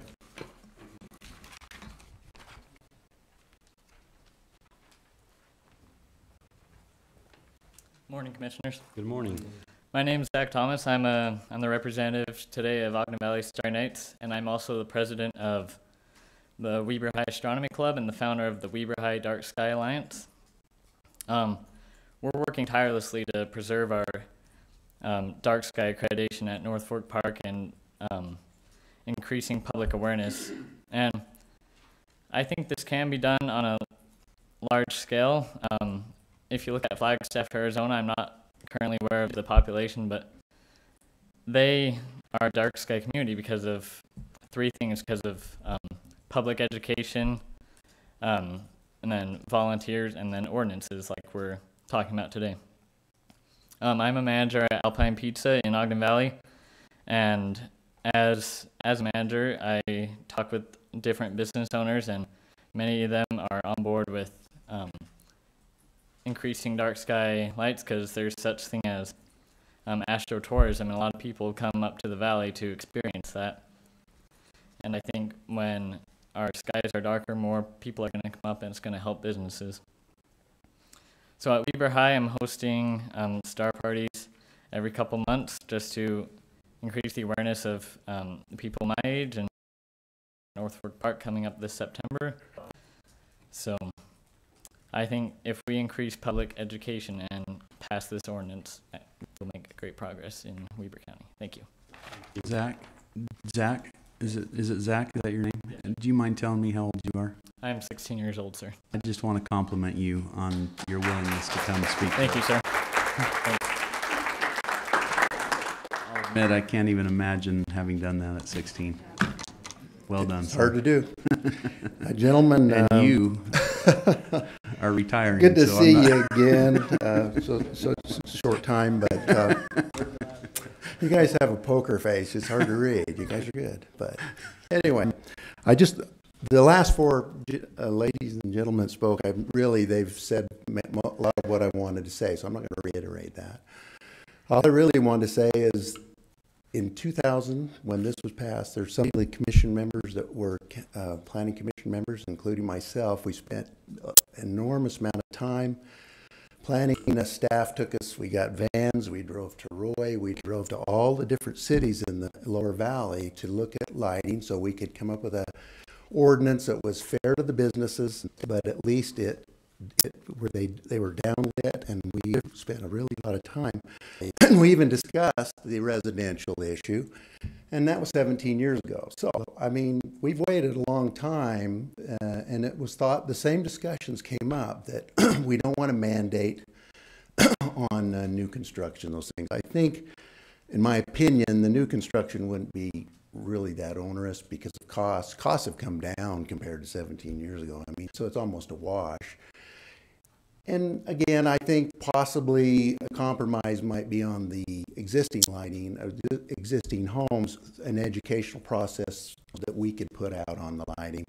And even as, I can't speak for the health department at this point in time, but I did mention to the health officer, and because of some of the medical effects that Charles talked about, I think the health department could do part of that educational process, just to say, we think this is good, we think it's healthy, you should shield possibly. I saw some literature that you could just shield it with yellow light, and it takes away a lot of those medical impacts, and it also makes those areas like Charles showed that for security reasons, because of the glare, you could see that guy hiding in there, and that made a lot of difference. So if they just shield it with yellow light, or yellow shields, the costs are minimal. So I would think compromise might be, let's educate all existing, and then possibly new construction. To me, that's just not that onerous, and that the gentleman here talked about as a businessman that he thought that would be fair. So just wanted to let you know that 17 years is a long time, and I hate to see it happen another 17 years before we revisit this.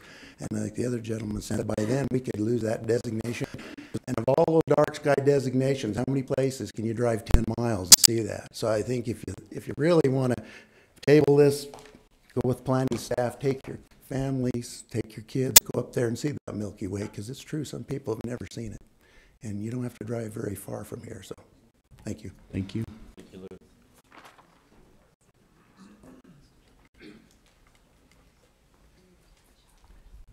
Kim Wheatley, I live in unincorporated Weber County at 10,000 East, 394 South. I was on that planning commission 17 years ago when we went through the same process.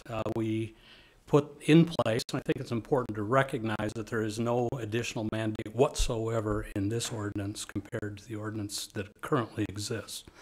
And let's keep that clear for the commercial, industrial, and so on. So what we're talking about, I think, is that we spent almost 2 years on a general plan. Most of you involved in that. We have a planning commission that spent a year with this now the first ordinance to come out of the thinking that went into the general plan.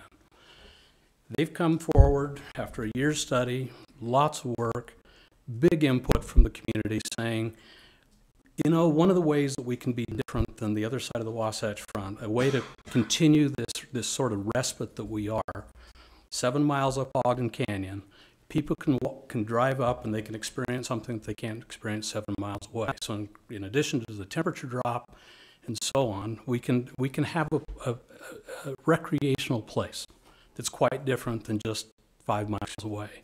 That's kind of a big deal when you think about what we're trying to do in terms of economy and the economics of Ogden Valley in the long haul. We are competing with Ketchum and Telluride and Springdale and all of those kinds of places in the long haul. In the recreation element of the general plan, remember the way that we have cast the entire thing. We want to preserve this so that it's a world-class destination resort. The first thing we could lose, and lose easily, is to lose the dark sky. It's up to us. We can maybe get it with voluntary, but if you look at St. George with their voluntary ideas, they're a long, long way from ever achieving any kind of dark sky in that area. Thank you.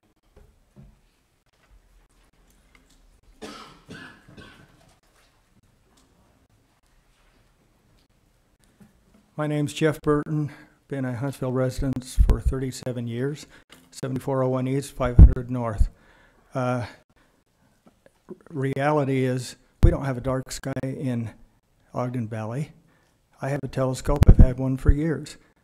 If you look toward the south horizon, you can't see the stars. You look toward the west, you can't see the stars. In the summer, you look toward the north, you can't see the stars because of the sun's up there, even though it's set.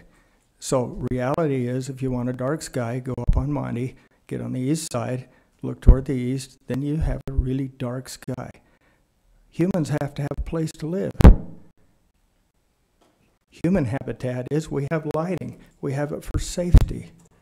We came out of the caveman era and we got away from torches and we developed lighting so we could improve our living circumstances.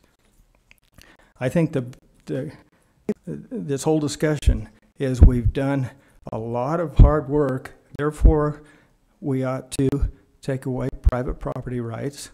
We ought to come up with a Class C or Class B misdemeanor. We ought to put people in jail because those are the penalties for a Class B or Class C misdemeanor. And we ought to fine them if they don't take down their Christmas lights once a year. That's what this ordinance says. You can't have Christmas lights unless you take them down once a year. The proper purpose of government is, under the Constitution, is to protect individual private property rights. It's either you protect them or you don't. And the idea of let's compromise a little bit, let's put this huge burden on people. Let's increase the costs of building permits. Let's increase the delays in someone getting a building permit. Also, we can have a, quote, dark sky.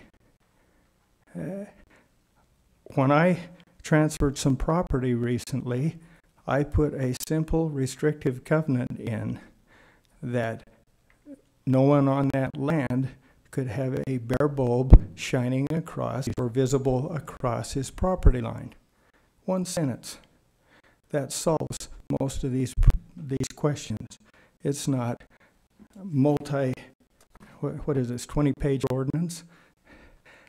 This is a, with all respect to my friends in the planning office, building office, this is a bureaucrat's nirvana and a property owner's nightmare. Trying to mandate, you can only have so many lumens per square inch.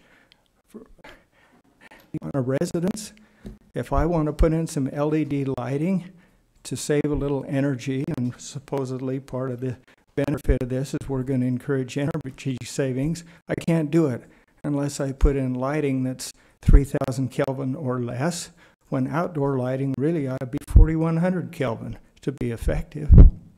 The police tell us, turn on lights, protect yourself. light, dark spaces to be safe.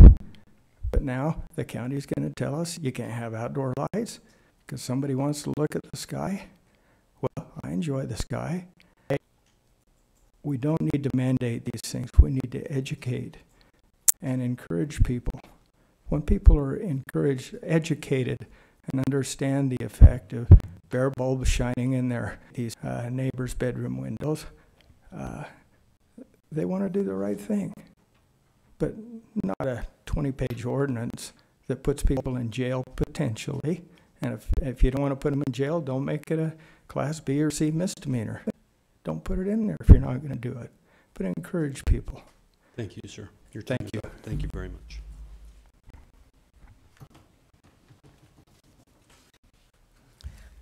My name is Gay Krager. I live at 1539 North, 5900 East in Eden.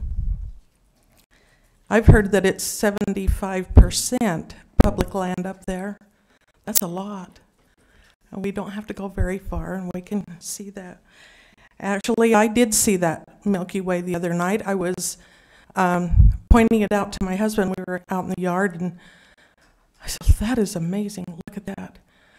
And I was just sitting here thinking that only 100 yards away was a yard light, and I still could see the Milky Way. Friday night, we finished putting in the last of 1,200 bales of hay in a barn. And we do this at night. These bales are 65-pound bales, and the temperature in the day is 90 degrees. We have to have light. And farms, we have cows that are calving. We have animals that need help. We have to have good light, and these groups tell us, well, we'll get some motion sensors. I'm just, what? We are afraid that today it's residential and business rights, but tomorrow it will be agriculture. My mom had a questionable character come knock on the door, and she didn't answer it, and then shortly after an officer came and he knocked on the door, and he was looking for that first man. And he looked around the barnyard and didn't see and was pulling out. But in his rear view mirror, he saw that man crawling out through a corral, and he said, thank goodness you had that light. I would not have seen him. What the tax dollars to enforce this is a concern, and the punishment is crazy. You know, is this safety or health and welfare? Isn't that your job? Safety, health, and welfare. And I just ask this, we're so busy up there working. There are some working. Most of these people go somewhere else and work. We work in there. In fact, I'll bet I love the night sky more than anybody. We're irrigating. We're baling at night. We are out there doing a lot for our work. We do love it very much. We care, but you've got to help us and make sure that this is done right. Thank you. Thank you very much.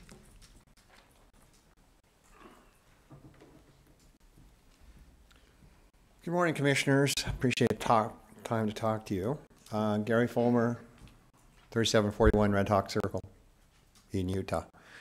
I've been very interested We in know this. your address by now, Gary. I just wanted you to know that. Okay. That's where we send the drone. Yeah.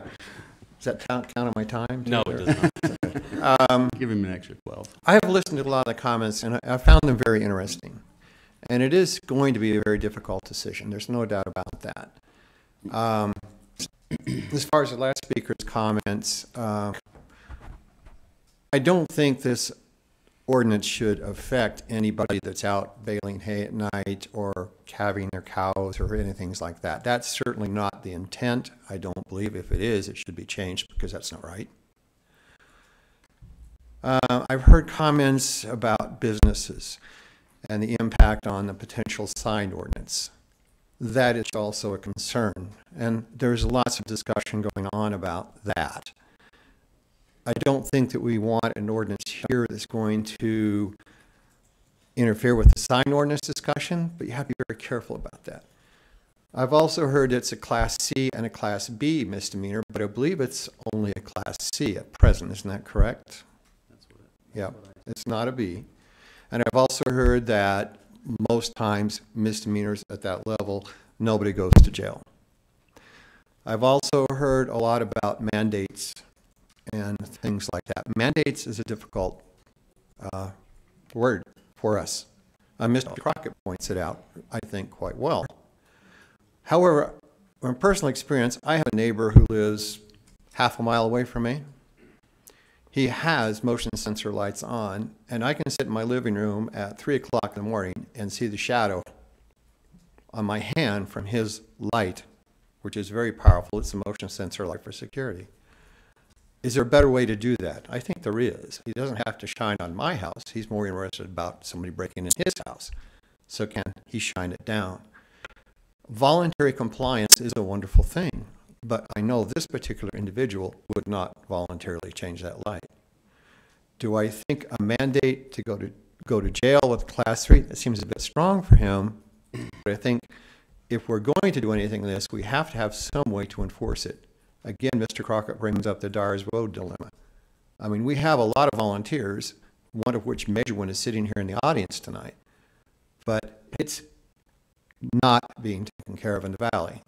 So if we're going to do something, we have to find a way, I think, in this ordinance to provide some enforcement and some education and some enticement to make people volunteer. One individual says, I saw a light, I put tinfoil over the top of it. Easy solution. Okay? We need to have more of that. But how do we do that? So I also heard Mr. Wheatley come up and talk about all the work that's been done. And I think you have to view Ogden Valley as a community overall. Communities have people. People have different opinions in communities. But for the right and the best of the community, you have to make the right decision. And sure, some people are going to be not happy with that. Other people are going to be happy. But this is your job. And so you have to make that right decision. I have not heard, with the exception of maybe one person, say, I do not favor dark skies. Everybody else is in favor of it. So how do you go about getting that to happen?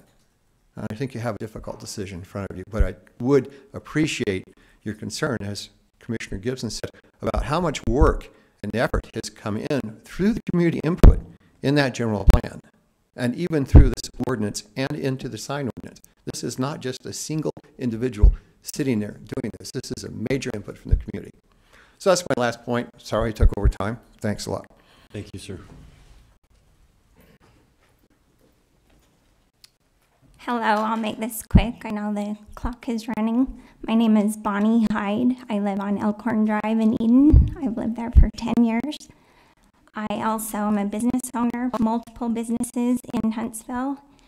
And the draw of the valley for us is the rural aspect.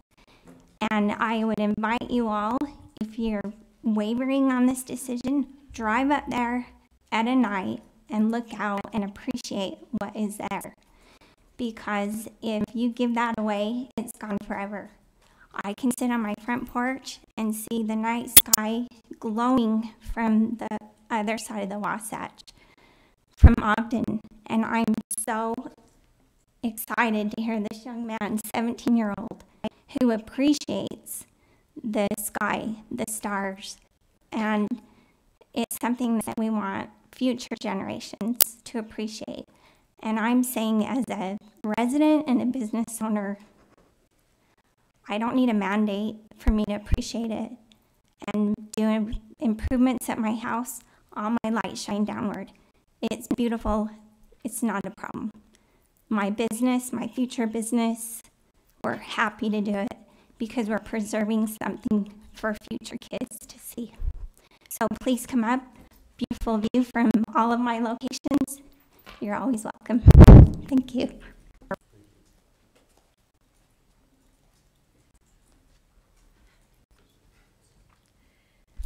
My name is Sharon Holmstrom. I live at 3128 North River Drive, and I've lived there for 40 years. And sort of classify ourselves as a large property owner.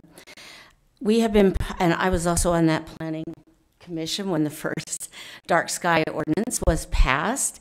And at that time, Utah Power and Light would come up and insist that you have a large light in your yard because there were certainly going to be predators. And after we talked to, and we looked at the studies and saw that those kind of lights create dark, sharp shadows behind which you cannot see a predator. So after we had a lot of conversations with Steve Rush on some of our bike trips and stuff from Utah Power and Light, he could see, I don't think they're pushing those big yard lights anymore. So we have made some progress. We have worked very, very hard, and the residents of Ogden Valley have put their hearts and souls into that master plan. And the only way that master plan is going to be given birth and become alive is every single time that you guys enact an ordinance to bring it into law. And and that's a difficult thing, and there are people who don't want laws. I'm glad we have stop signs and stoplights, though, because that's, that does infringe on my private property rights, but I'm really glad they're there. I think it's really important that you understand how much our community has put into that master plan, how many hours and hours and hours that we care, and we feel like it represents what we want our community to be. Dakota is awesome. For a young man who is doing both a business and an astronomer to care that much and to be so articulate, he represents the future of our valley, and I applaud him for what he said. The most important thing he said, and that others have said, this sky will disappear very quickly. It doesn't take much, and that's why we truly do. However many years ago, we were not able to adequately address the residential, but the residential, with the kind of growth that we're going to have up there, is really, really critical to the overall picture, and we have to address it. And in my last few seconds, I'm going to say that although the OVBA has brought to you a request, in my talking to a lot of business owners up there, that is by far not unanimous. So when you see the OVBA label on that request, don't think that all the business owners feel that way, because they don't. So please keep that in mind. Thank you.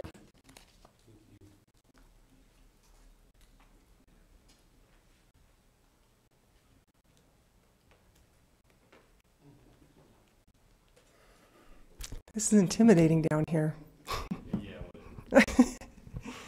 My name is Laura Warburton, and I live at 7328 East, 1450 North, Huntsville, which is in unincorporated Ogden Valley. Unincorporated Weber County, sorry. Gentlemen, thank you. Thank you for the work you do. I can't imagine a job that I would want less than what you do. So I appreciate the work you do. I appreciate the fact, okay, so point of clarification, I am on the Planning Commission, have been for about 7 years, and I appreciate the work that we have done. I am that one dissenting voice. You know that. They may not.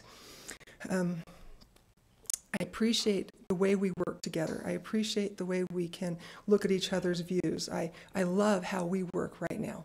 I love it.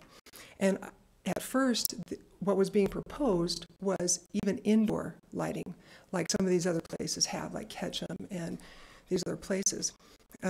And I just couldn't even comprehend having somebody tell me what kind of lights I was allowed to put inside my house. But this is one step back. And the model ordinance that this is being fashioned after calls for indoor lighting. So where are we going to draw the line? I love GEM, the way that they've been working. They're a special interest group, and that's who you've heard from today, even though they haven't identified themselves, but mostly GEM people. And they're a great group of people. They love the Valley. And they have presented this in such a respectful manner. I'm so appreciative of how they've done this work. I disagree. I love dark skies. even though I can't find a really good looking light on my new building, my husband's man cave, I will only purchase dark sky compliant lighting because I love the idea. I don't like the idea of being mandated. Like we've said, we don't have enough money in to handle and control the Dyer's Woad. How are we going to add this and control and this? And we just barely went through trying to raise more money for police. You know, and poor Iris, our one little teeny enforcement lady. I mean, she carries a gun, and she's tiny, but she's got a big attitude, but there is no way one of her can do all this. It's impossible, so you're going to have to increase that budget if you call for mandates. You won't be able to enforce them when you don't enforce them because people don't want to be enforced. So they see other people not being enforced, and they're like, what the heck? So now you don't have cooperation, and you have resistance. Now, I went up to Ketchum with our planning staff. 70% second homes, was that right? 70%, this is what they want to model after. 70% second homes. The fees are, and they discuss this with us at Liberty because we went up there to meet with their staff, their planning staff. Their fees are raised so high that only the very wealthy can make any changes. Is that really what we want? They have full ordinances, so everything indoor and outdoor is regulated and mandated. That's the ordinance. Is that what we want? It's not what I want. And as I've reached out, oh shoot, okay. I'll just sum it up by saying that I do appreciate, the general plan. That's brought up several times. There's not one time that I remember, and I was there through almost every bit of it. And of course I was on the planning commission at the time. There wasn't one time where we talked about dark skies where it said that they would mandate. How would you feel if it was mandated? Not once. Everyone does want a dark sky. We've seen that. It's just how we go about it. So I want the incentive program. I want a committee. I want that young man who's 16 to be on the committee. I want that little older young man to be on the committee. I want people that value property rights to be on the committee. And I want us to create that community by bringing together collaboration. We know that's how things get done. So I would ask for you to go 2 or 3, not 1. Or table. Thank you.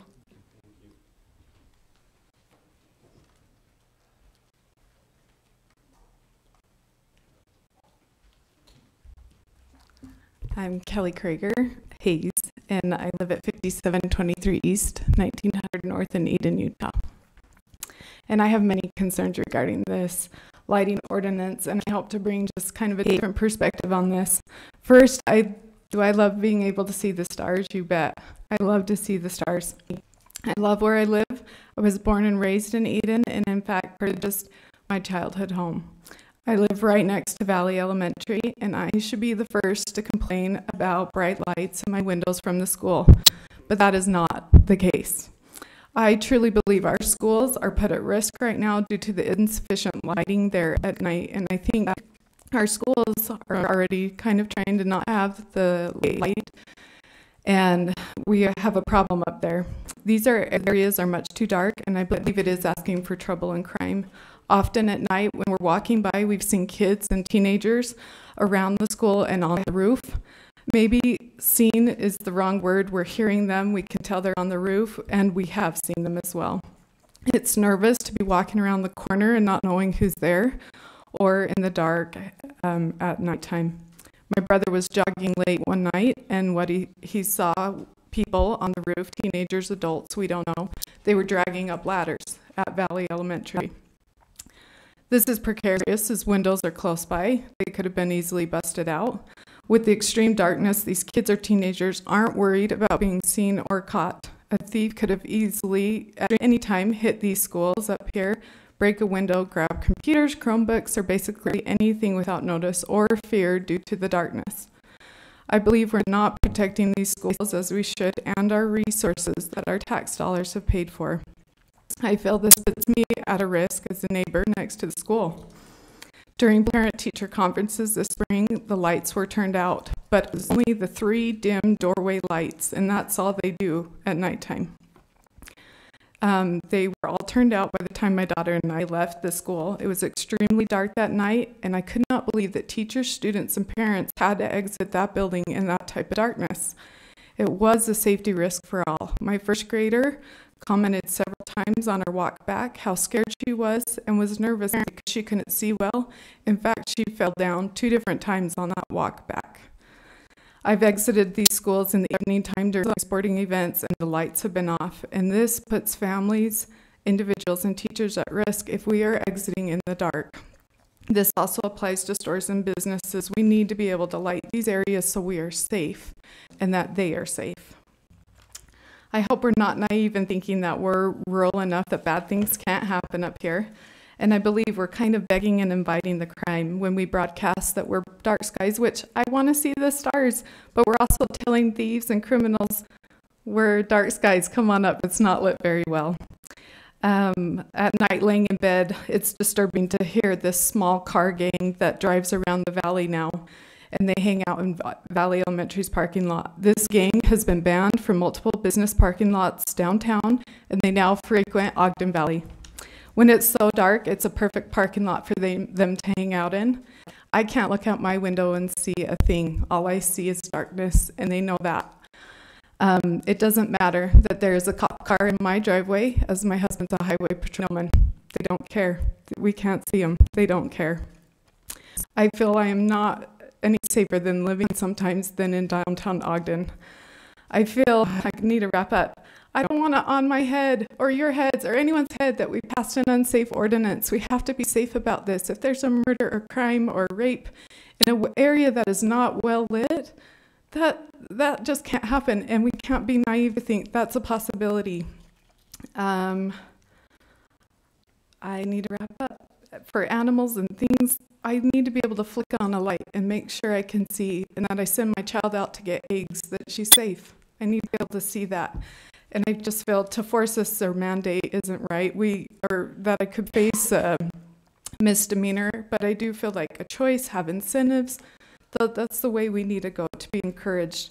And I've lived in Eden 38 years. I still can look up and see those same stars. I also want it to be safe. Thank you.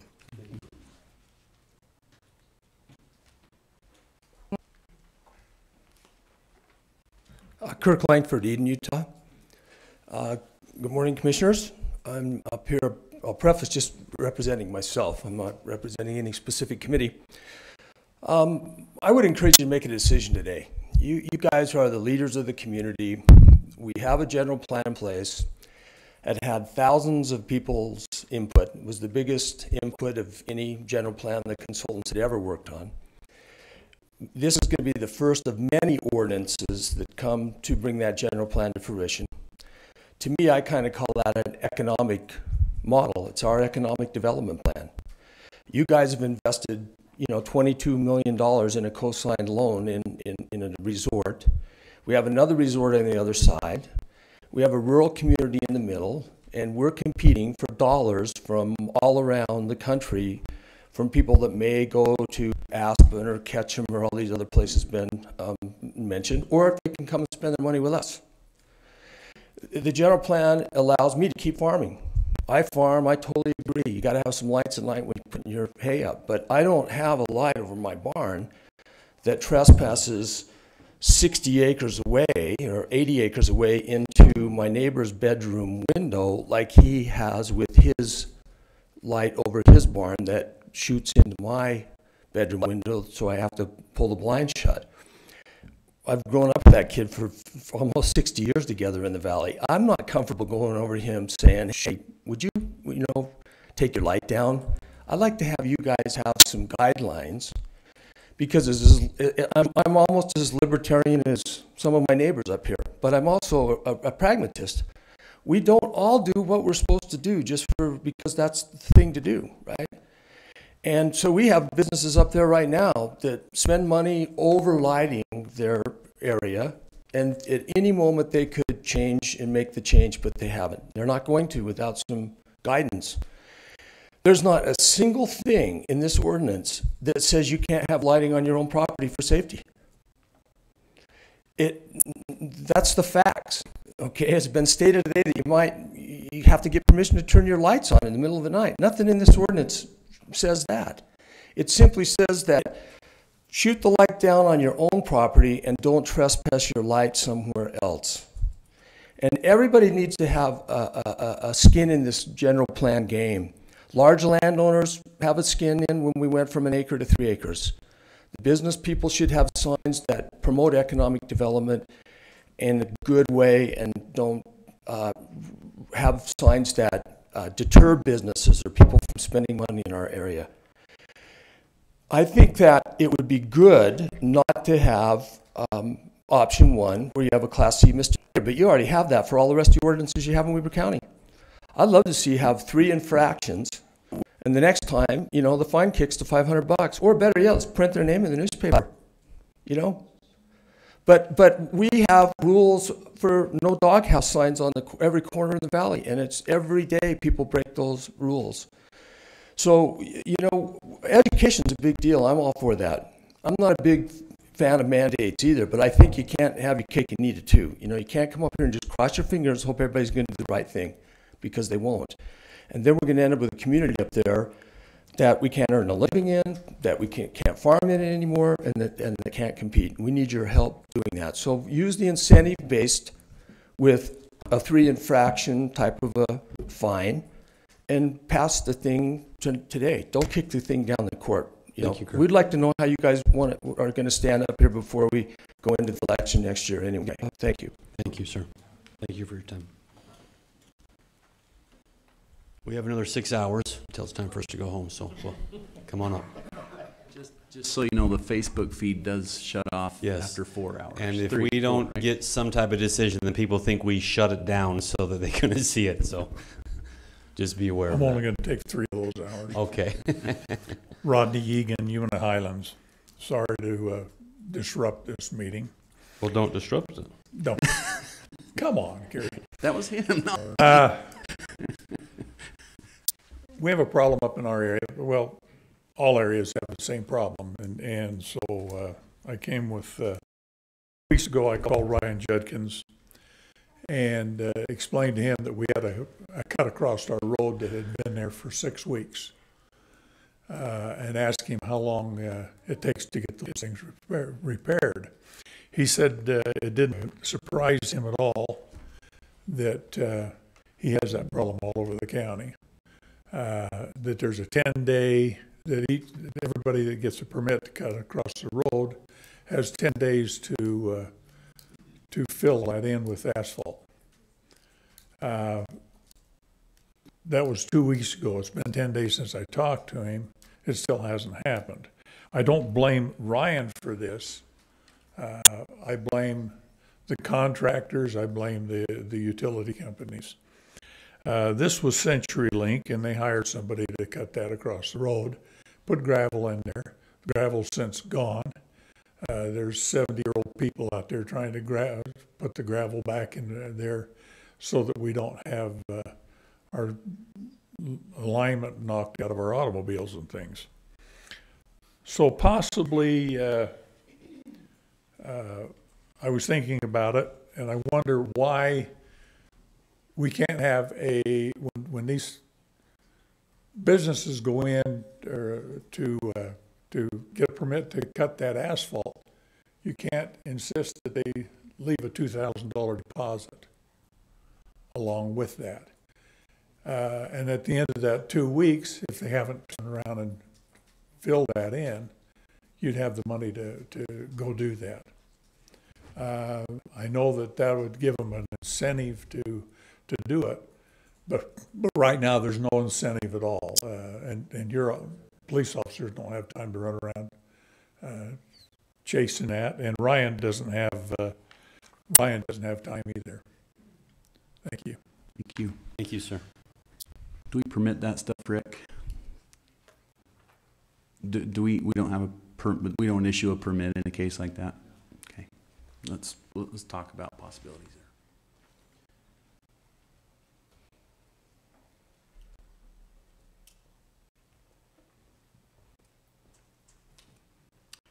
My name is Marion Horna, and I live at 5841 East Elkhorn Drive in Eden, in the Ogden Valley. And I believe we're still taking information about the Dark Skies. I'm a volunteer for Dark Skies. You all need to recognize that there are no paid staff in the Dark Sky Committee.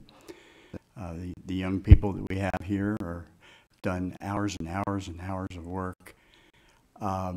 What I want to make sure you understand is time is short. We get recertified, we get checked, if you will. What's 2 times a year, Zach? Is that correct? 2 times a year. And I don't know how many homes have been built since the last time we were checked, but every day I see another house being built out in the valley. And I think you all need to do something pretty quickly here. Time is short. I think there needs to be some teeth in this ordinance. I don't think people need to be thrown in jail or anything like that. But I think we need, you've heard from the Planning Commission and the great job that Charlie Ewert has done, and all the work that has been done. And I think this is a tough decision, but now's the time to move forward with something that has teeth in it, because we're going to lose our dark skies otherwise. Thank you. Thank you. Does anyone else have something to come on up? Come up and sit in the front. Miranda Menzies, 3807 North Elkridge Trail, Eden.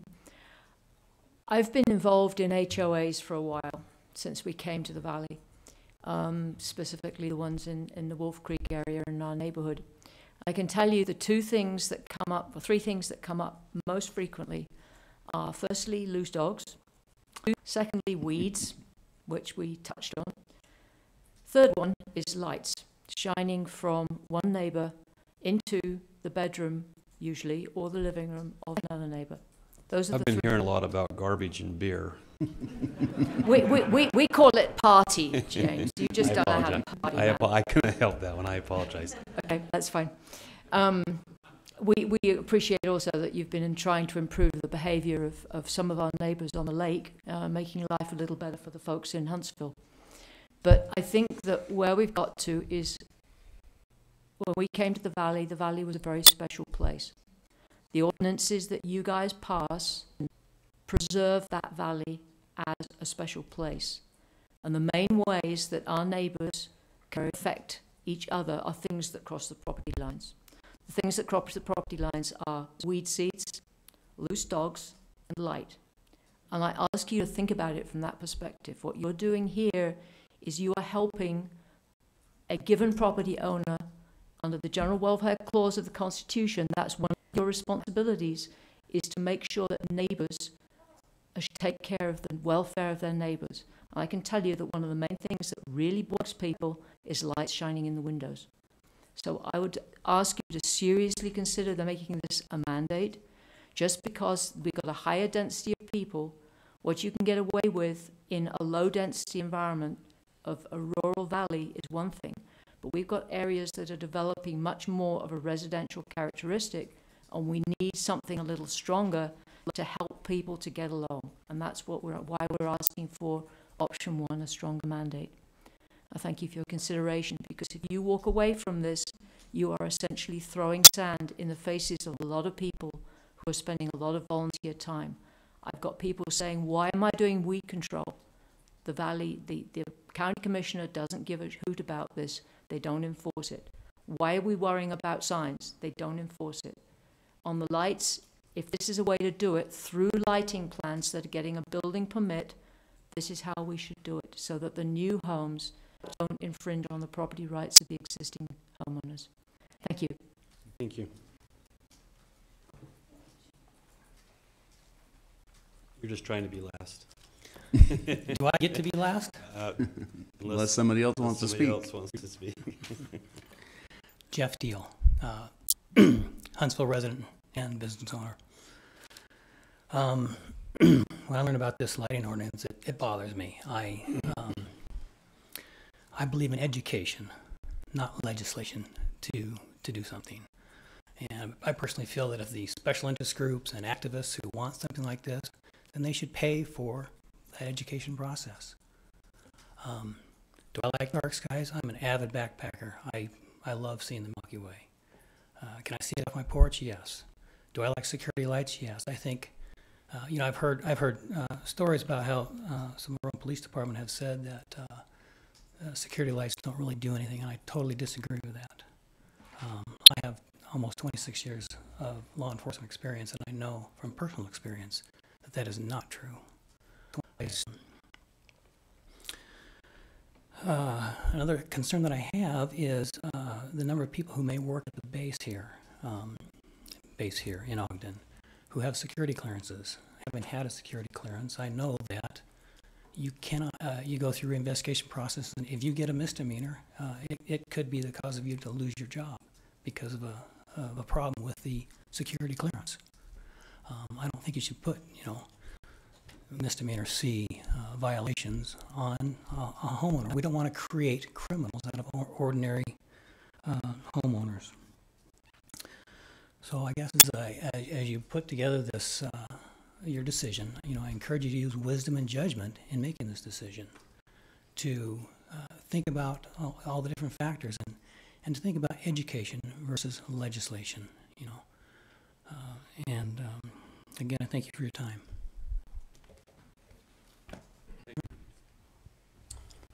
Would anyone else like to comment during this period of time for public input?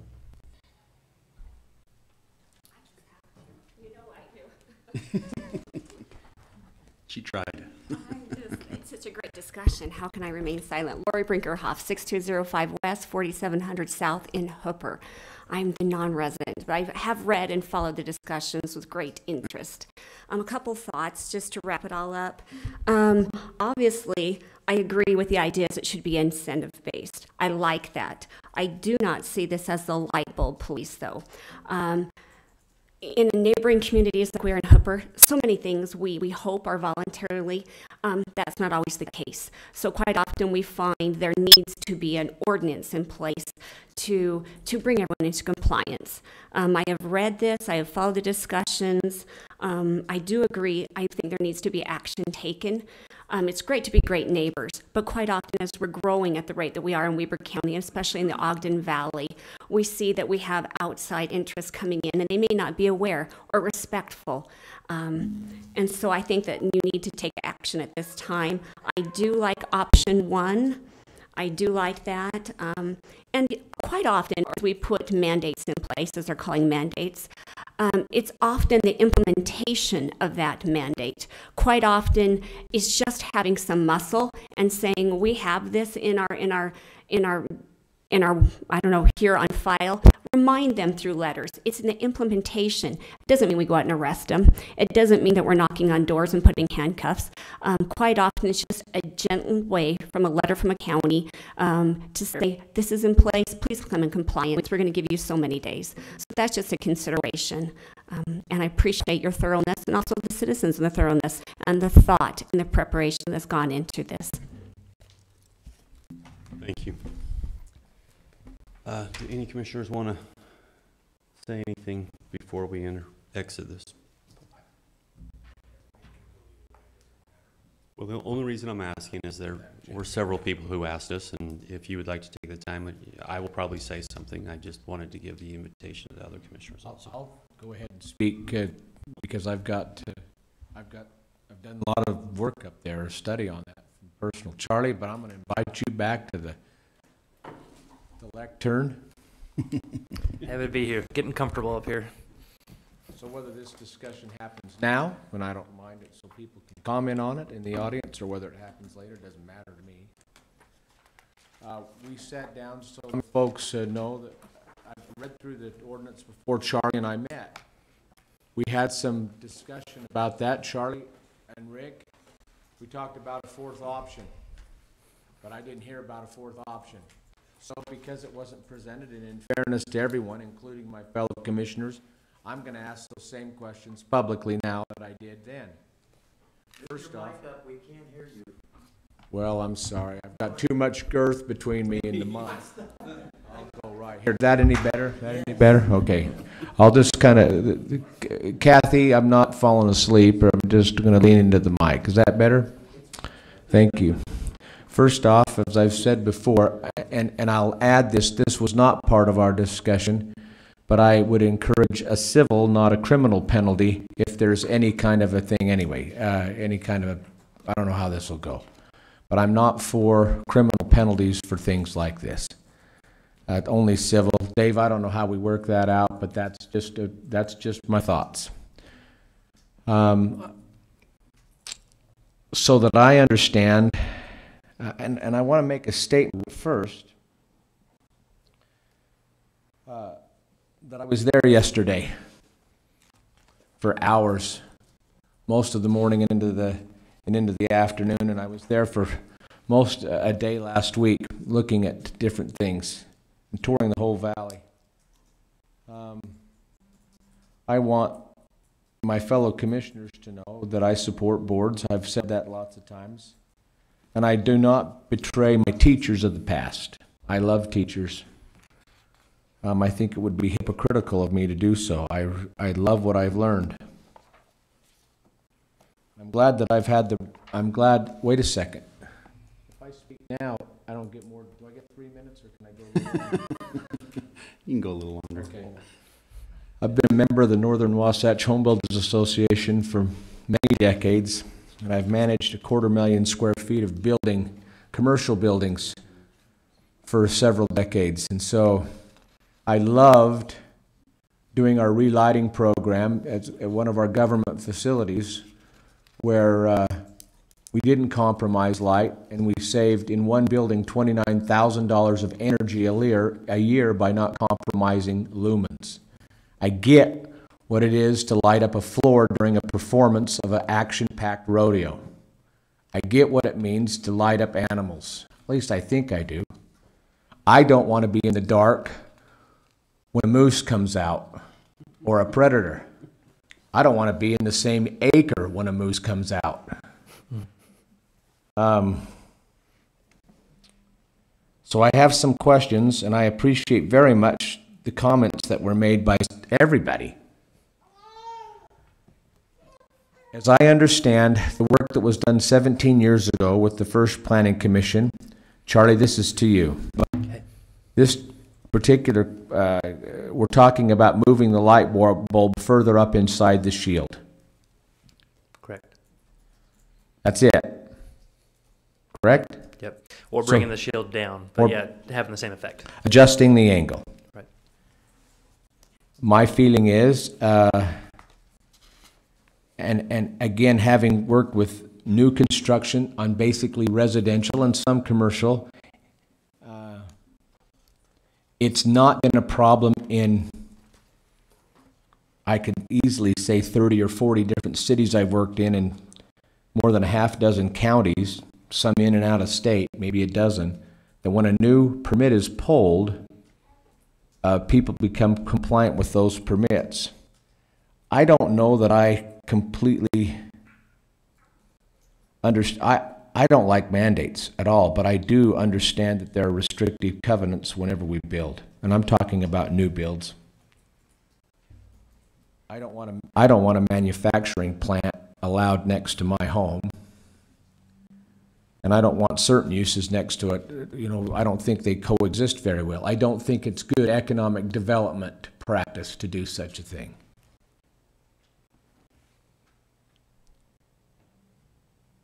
I'm concerned. I have questions about interior lighting, Charlie. Interior lights, are they or are they not part of this ordinance?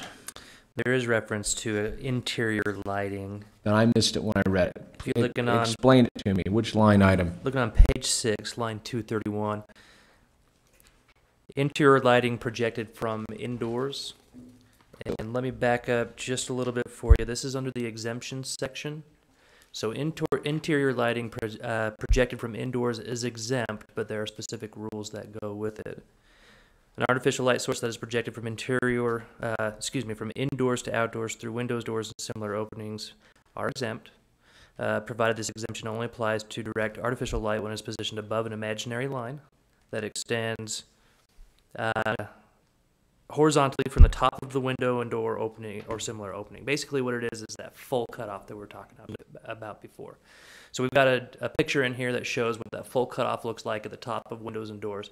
If you're standing on the outside, and this is only applicable to commercial, not residential, if you're standing on the outside, you're looking in and you can see the direct light source. It would apply to that. So I've got a hanging light. Let's just say I've got a 2 or 3 or whatever story building or house, and I'm going to put a light up, and it's going to hang from a chain. It needs to hang above the top of the window. Correct. Or shade on the window, you get film on the window, some kind of a light blocker. Okay. Another question I have too. How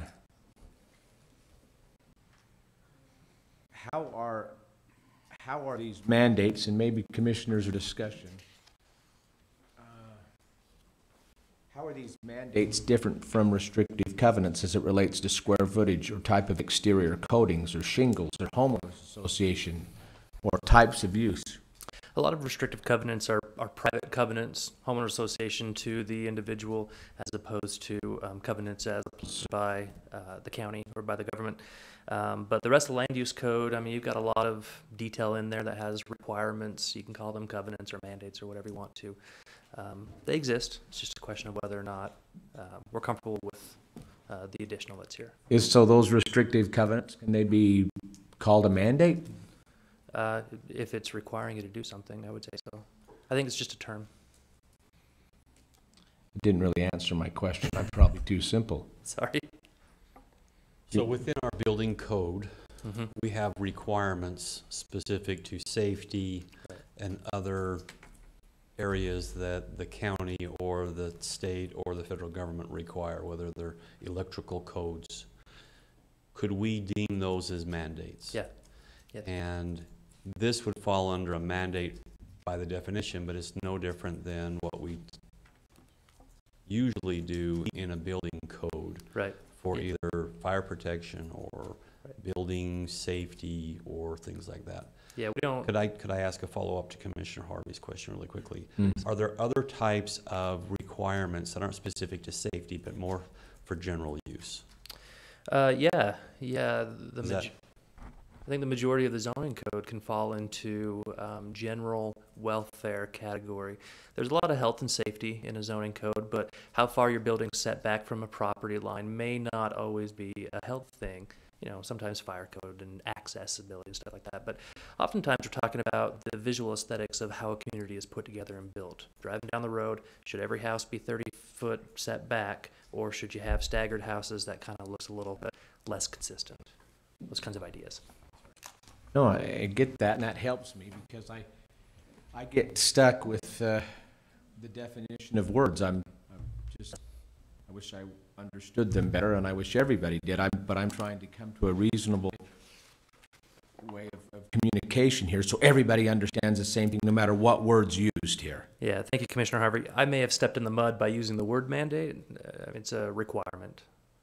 And that's a word we usually use in the regulations. I get that. Thank you very much. So, I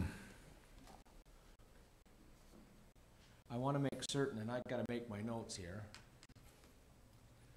In this, and I may need to be guided through this, Charlie, but I want to make sure that agricultural, fossil fuel lighting, federal and state buildings, because we don't control federal and state buildings, it would be silly for us to talk about. We don't, all we can do is use our positions and try to encourage. But those are all exempt, correct? Yep, starting in the exemption section on line 194, page 5. Okay, I have that on my notes. But, and holiday and festival lighting are also exempt, but they're temporary in nature, which means that if I live in the upper Ogden Valley and I decide to have Christmas lights and I decide to leave them up all year, then I can't do that. I have to take them down, but I can put them up. I can put up Christmas lights, and they don't have to be shielded. Correct. Correct. String lights for Christmas lights don't have to be shielded if they're holiday lights. String lights also, if they're not holiday lights, don't have to be shielded if their cumulative lumen, adding all the lumens of each bulb together, doesn't exceed a certain lumen per square foot. I might add, to film a bull bucking out of a chute, it takes approximately 83 lumens to the floor, just in case anybody knows that, which is not very bright, but it matters about the consistency of the lighting and no shadow. Right. I also want to ask the question about, so if I wanted, I'm going to go back to Christmas lights, it's important to me. If I have a shielded Christmas light, I can leave them up all year round. Yes, correct. Thank you very much. I feel like we're doing a cross-examination. Do you need to ask Dave if he brings a hostile witness? I'm more than happy to be grilled.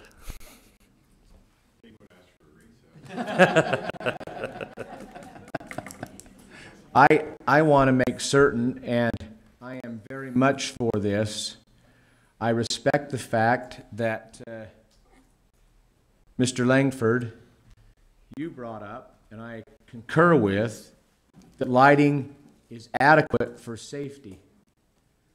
Have enough lighting. I would not and still would never encourage, and if Duncan or you, if you're still here, that runs the Golden Spike, no. He went back to work. I would thank you, but I would never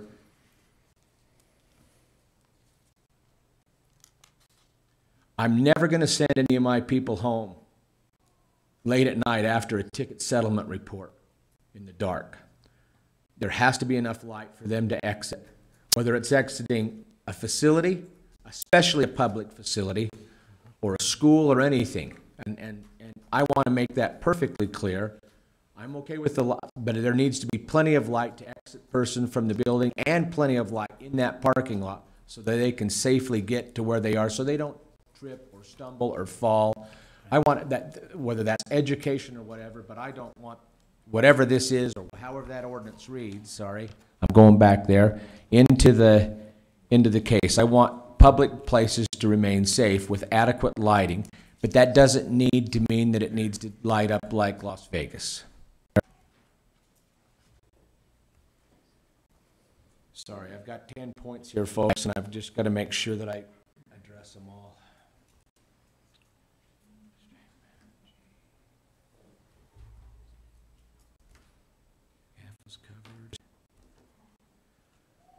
In this ordinance, lights are exempt if they're on a photocell or a timer that's less than 10 minutes, correct? Correct. So if an animal comes into my yard, and I live in unincorporated Weber County on the edge of a canyon, if an animal comes into my yard, the light usually picks them up. Right. And if I don't have light where I need it, I add more lights. I just add them down facing. Right. But I'm exempt if I'm a farmer. Correct.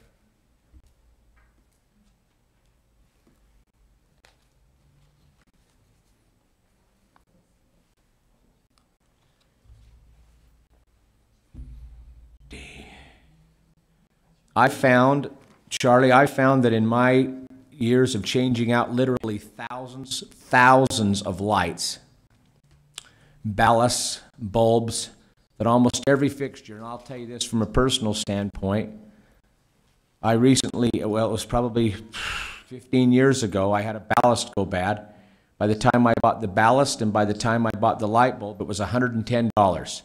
I bought the new fixture for $130, and I decided to outfit my whole storage shed with all these new fixtures. So it cost me a little more money, and my monthly bill on that property went from $93 to $27 a month. So I paid for my lights in no time. I can tell you that while I appreciate the recommendation of the Planning Commission, 5 years is not long enough, I would go to 10, because inevitably the lights that we used recently will fail, a ballast will fail within 10 years at minimal use, which we did, but that gives the business owner, he's not mandated, but he gets that opportunity to have a 10-year stretch to replace it, and if he chooses to replace it, He's going to save money in the end run, and he's going to end up widening his gap so he can stay there. I don't want to penalize a business, but I want to encourage them by saving money and just going to a better light type and a shielded type to make that work. So I want both of you to hear from me that 5 is not enough and 10 is what I would recommend. And that's on line 293 if you need to find that. Thank you. Commissioner Harvey, I think that was a fair statement. When the Planning Commission were debating this, the first proposal was 7 years. In that proposal, we were just picking a number. We weren't quite sure where to go with that. By the end of the discussion, they moved to 5. I don't know if they would shudder if we moved. In my experience, again with 20 years experience, I can tell you how long those light bulbs, because I bought literally tens of thousands of bulbs and ballasts. The ballasts are the ones that kill you, and that's where the expensive, but bulbs aren't cheap when you go the older type anyway. So it's still, and it's less expensive from an electrical standpoint to replace the whole fixture than it is to go in and break the light apart. And anyway, I'm getting into technical. If you own again, just a second. So if you own a commercial, 4-family, recreation, public churches, industrial, in 10 years to come compliance. Line 293, not 5. I want to make sure that if you own an existing residence, Charlie, I don't want to be mandated.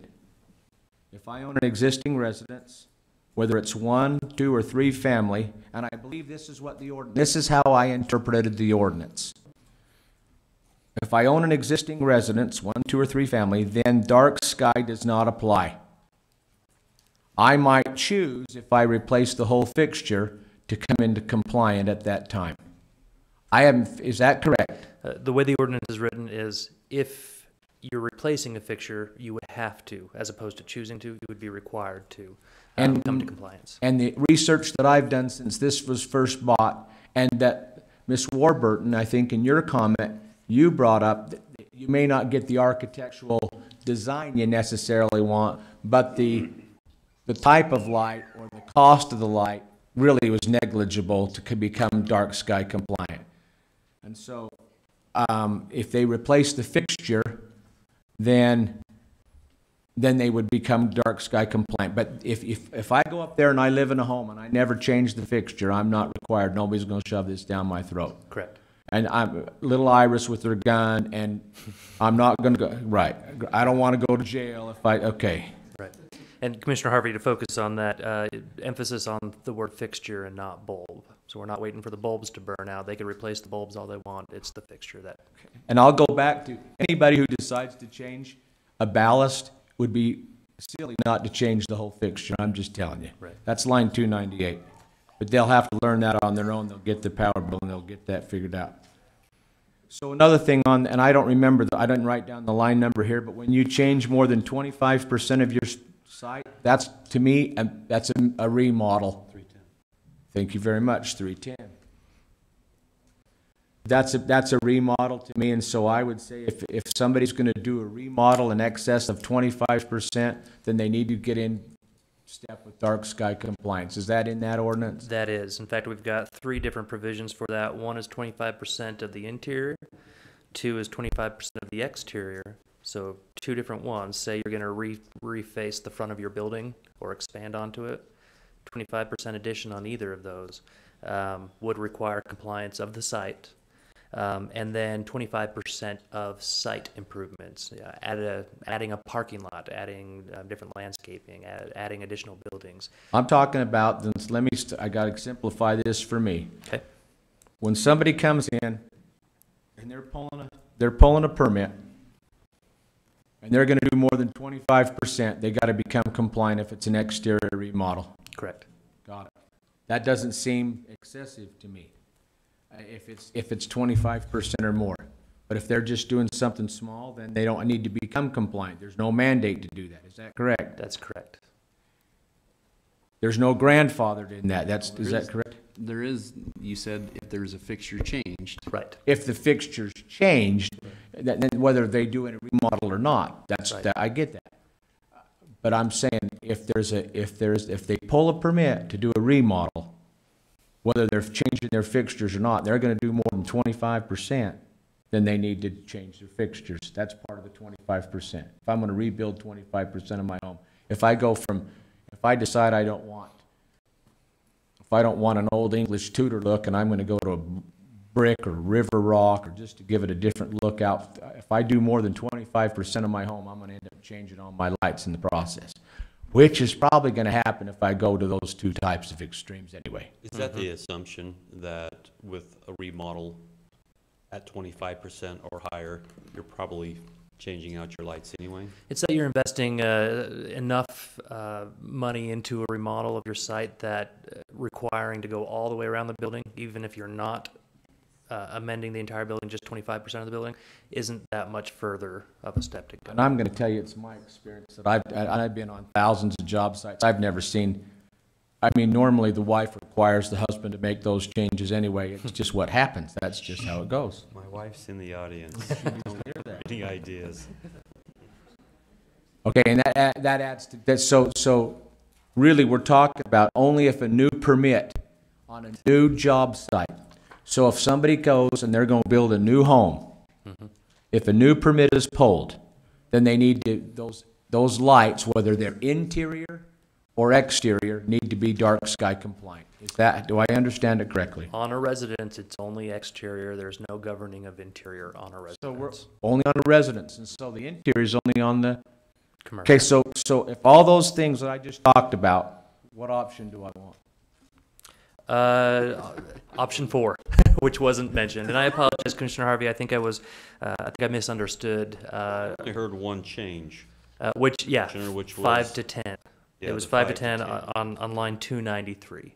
I think that would be the only change you're looking for. I think with the exception of criminal prosecution versus That's been that too. Prosecution. Because I don't want to go to jail. I don't want people to go to jail. They got to be out of jail to pay the bill. So I concur with that. The only issue I have is we can't have building requirements that have differing penalties. So we would need to look at all of our building penalty portions rather than having some infractions and some misdemeanors. And again, I think where I'm leaning, and I think I've heard you say this in the past, is we want to start decriminalizing behavior.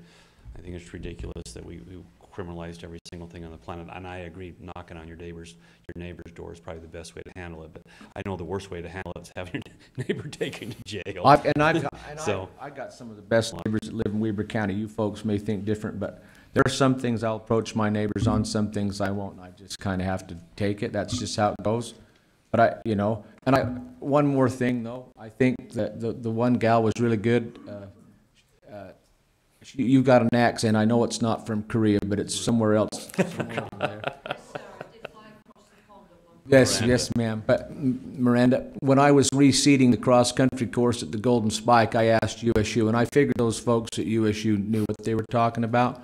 But I kept having all these weeds come up, and I says, how do I get rid of these weeds? And he says, if you go down in your surface 3 feet, you got 3 inches of seed, weed seed. And so in my mind, there's no way to stop weed pollution, ever. I mean, that was my own personal summary, but there's no way that's going to ever stop. That's just how it's going to be. And so we solved it by putting in a grass that would choke that weed out. So that was our solution, and I think it's worked out well. So that was just a little side note. I couldn't help but to say that because it was, since you deal with it on your PRUD, so, or your HOA, whatever that is up there. So those are the questions I have. So I don't need to make a thing because this is public comment, but I like an option 4, Charlie. Commissioner Gibson, did you have a change of heart after the presentation by Commissioner Harvey? Sure, I loved what he said. A lot of things he said, but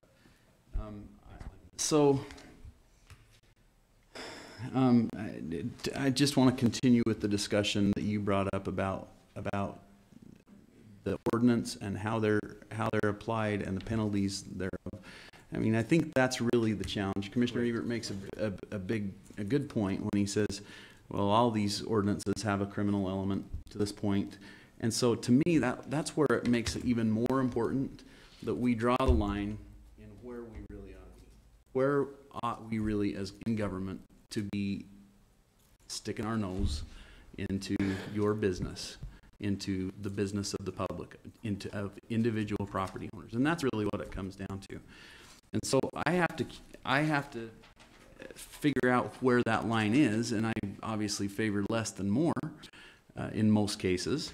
But frankly, it's in, I think that's the big challenge of zoning.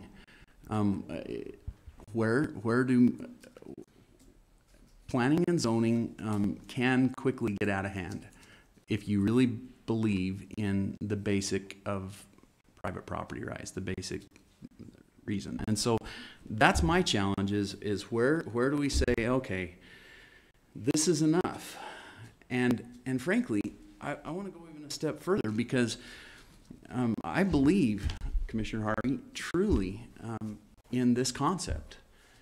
But I also believe that human nature tells us how individuals react to certain things. Let me give you an example. We heard over and over again today that we had this ordinance 17 years ago and it didn't do anything, and we need to do something different. And it's not the same ordinance. It's somebody said, I think it might have been you that asked, is it the same ordinance, all but just one little change? It's really not. There's more than one little change. I mean, you might try and boil it down for sake of an argument, but this is a big ordinance and a big change compared to that ordinance. So the question begs itself, why was that ordinance not successful? I don't know. That's what we have to figure out. Was it because we didn't enforce it enough? Was it because we didn't, people didn't buy into the argument? I don't know why it wasn't successful. I would argue somewhat that maybe it was successful. We have the first dark sky park in the country, and it's maintained its certification to this point. So maybe it has been somewhat successful, but I'm trying to look into human nature, and I will just tell you this. I have never done anything really, really well that I have been completely compelled to do. I'll let your bishop know. If there has been a time when I have succeeded, it is because at some point I have had a change of heart and I have decided that I want to do something. We're all stubborn. We all want that individual freedom, and I want to do it. And so I've heard a whole bunch of people come up here and say, we believe in this concept, and I do believe in the concept. So I have to give you an example. 20-something years ago, I was working with the Utah Farm Bureau on some issues, and they were the EPA was trying to make sure that animal feeding operations were under control, and they had some concerns. And their solution was, we're going to go out to these feeding operations and we're going to slap down a fine and bring them into compliance. Farm Bureau came back and said, here's the problem, guys. They don't trust you. They don't want you anywhere near your farm, near their farm. But they trust us. Give us a chance to go out there and meet with them. Hire an expert. Go out there and meet with them and convince them why this is a good idea without the fear of, as Reagan said, I'm from the government and I'm here to help you, when they know full well that that wasn't the way they felt. Okay? Give us a chance to figure this out. And as I have looked over the last 17 years and over the course of this discussion, the one thing that has been missing has been that opportunity for us to do a vigorous awareness campaign, a vigorous education campaign. Has that happened from this county, Charlie, from the staff? No, not on the current lighting ordinance. If this is important, we ought to tell people why it's important and maybe sweeten the pot a little bit. I look at we do have an increase coming in the building fees. To become more in line with other counties, and to try and make sure that it's a user fee, right? That people are paying the real cost of what we're doing, and that it's not subsidized by people who are not doing these things. There's reasons for that. But what if we made it really sweet and we said, we're going to tell everybody why this is the case? I mean, there is no question. Those of you who have spoken today in passion on this have won hearts and minds over this debate over the last little while. There are people who didn't believe it a while ago that do believe it now because you've been compelling. But add to that an incentive-based. So I'm talking something that's really kind of unique to government, But the EPA bought it in this other example that I used, and now it worked. All of a sudden, these guys realized the problems that they had. They came into compliance. It worked. Why can't we do that? Why can't we say, folks, this at every interaction with the county that they have in building and planning and zoning, this is important. It says in the general plan that we want to preserve dark skies. It doesn't say we need to mandate it, but it says we want to preserve them. So we educate that, and then maybe we take some of that increased fee and we offer that as an incentive.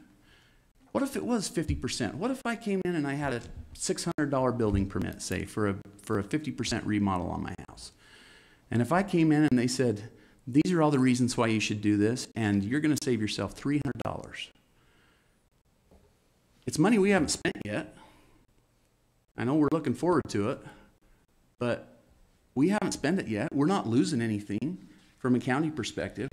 And all of a sudden, that individual has the choice, has the ability to say, maybe this is a good idea. Maybe what they're telling me makes sense because they're willing to put their money where their mouth is. It's not just a bureaucrat sitting in an office that has never been where I've been. This is somebody who is willing to say, I am willing to put rubber to the road and be a part of this solution. I think we should do that more often in some of these areas, and specifically in this one. And so a voluntary incentive-based approach doesn't mean that we're kicking the can down the road. It doesn't mean that we're not doing anything or that we're wasting all of the input or effort that has gone into a 17-year-old ordinance or a 2-year master plan or a 9-month debate on this particular item. It means that we're actually thinking about doing something that actually works, that I actually make the change because I want to make the change and not because I'm going to have a neighbor call Iris and Iris is going to come see me. I mean, one of the things that hasn't been talked about here at all is the cost of enforcement. I promise you the cost of enforcement on this thing will make an incentive like I just described seem minimal. We have one zoning enforcement officer, and that has been used, and she's busy as can be, but that is, again, used for health, safety, and welfare. And when we cross the line, and to me this is a cross the line thing, there's a reason. I printed off a copy of, someone referenced the Constitution. I don't mean to be a Bible thumper, but I think there's a reason in Section 1, Article 1 of the Utah Constitution. All men have the inherent and inalienable right to enjoy and defend their lives, liberties, and to acquire, possess, and protect property. That is the key to me. That provision is not just hollow words for me. I realize there are some scare tactics out there, some ideas of where this could go. I get it. But really, when we tell someone what type of a lighting fixture they're going to put in their home or commercial residence, when we tell someone that, what is the next step? It may not be the farmer baling his hay, but then again, isn't that sound pollution? If I'm trying to sleep,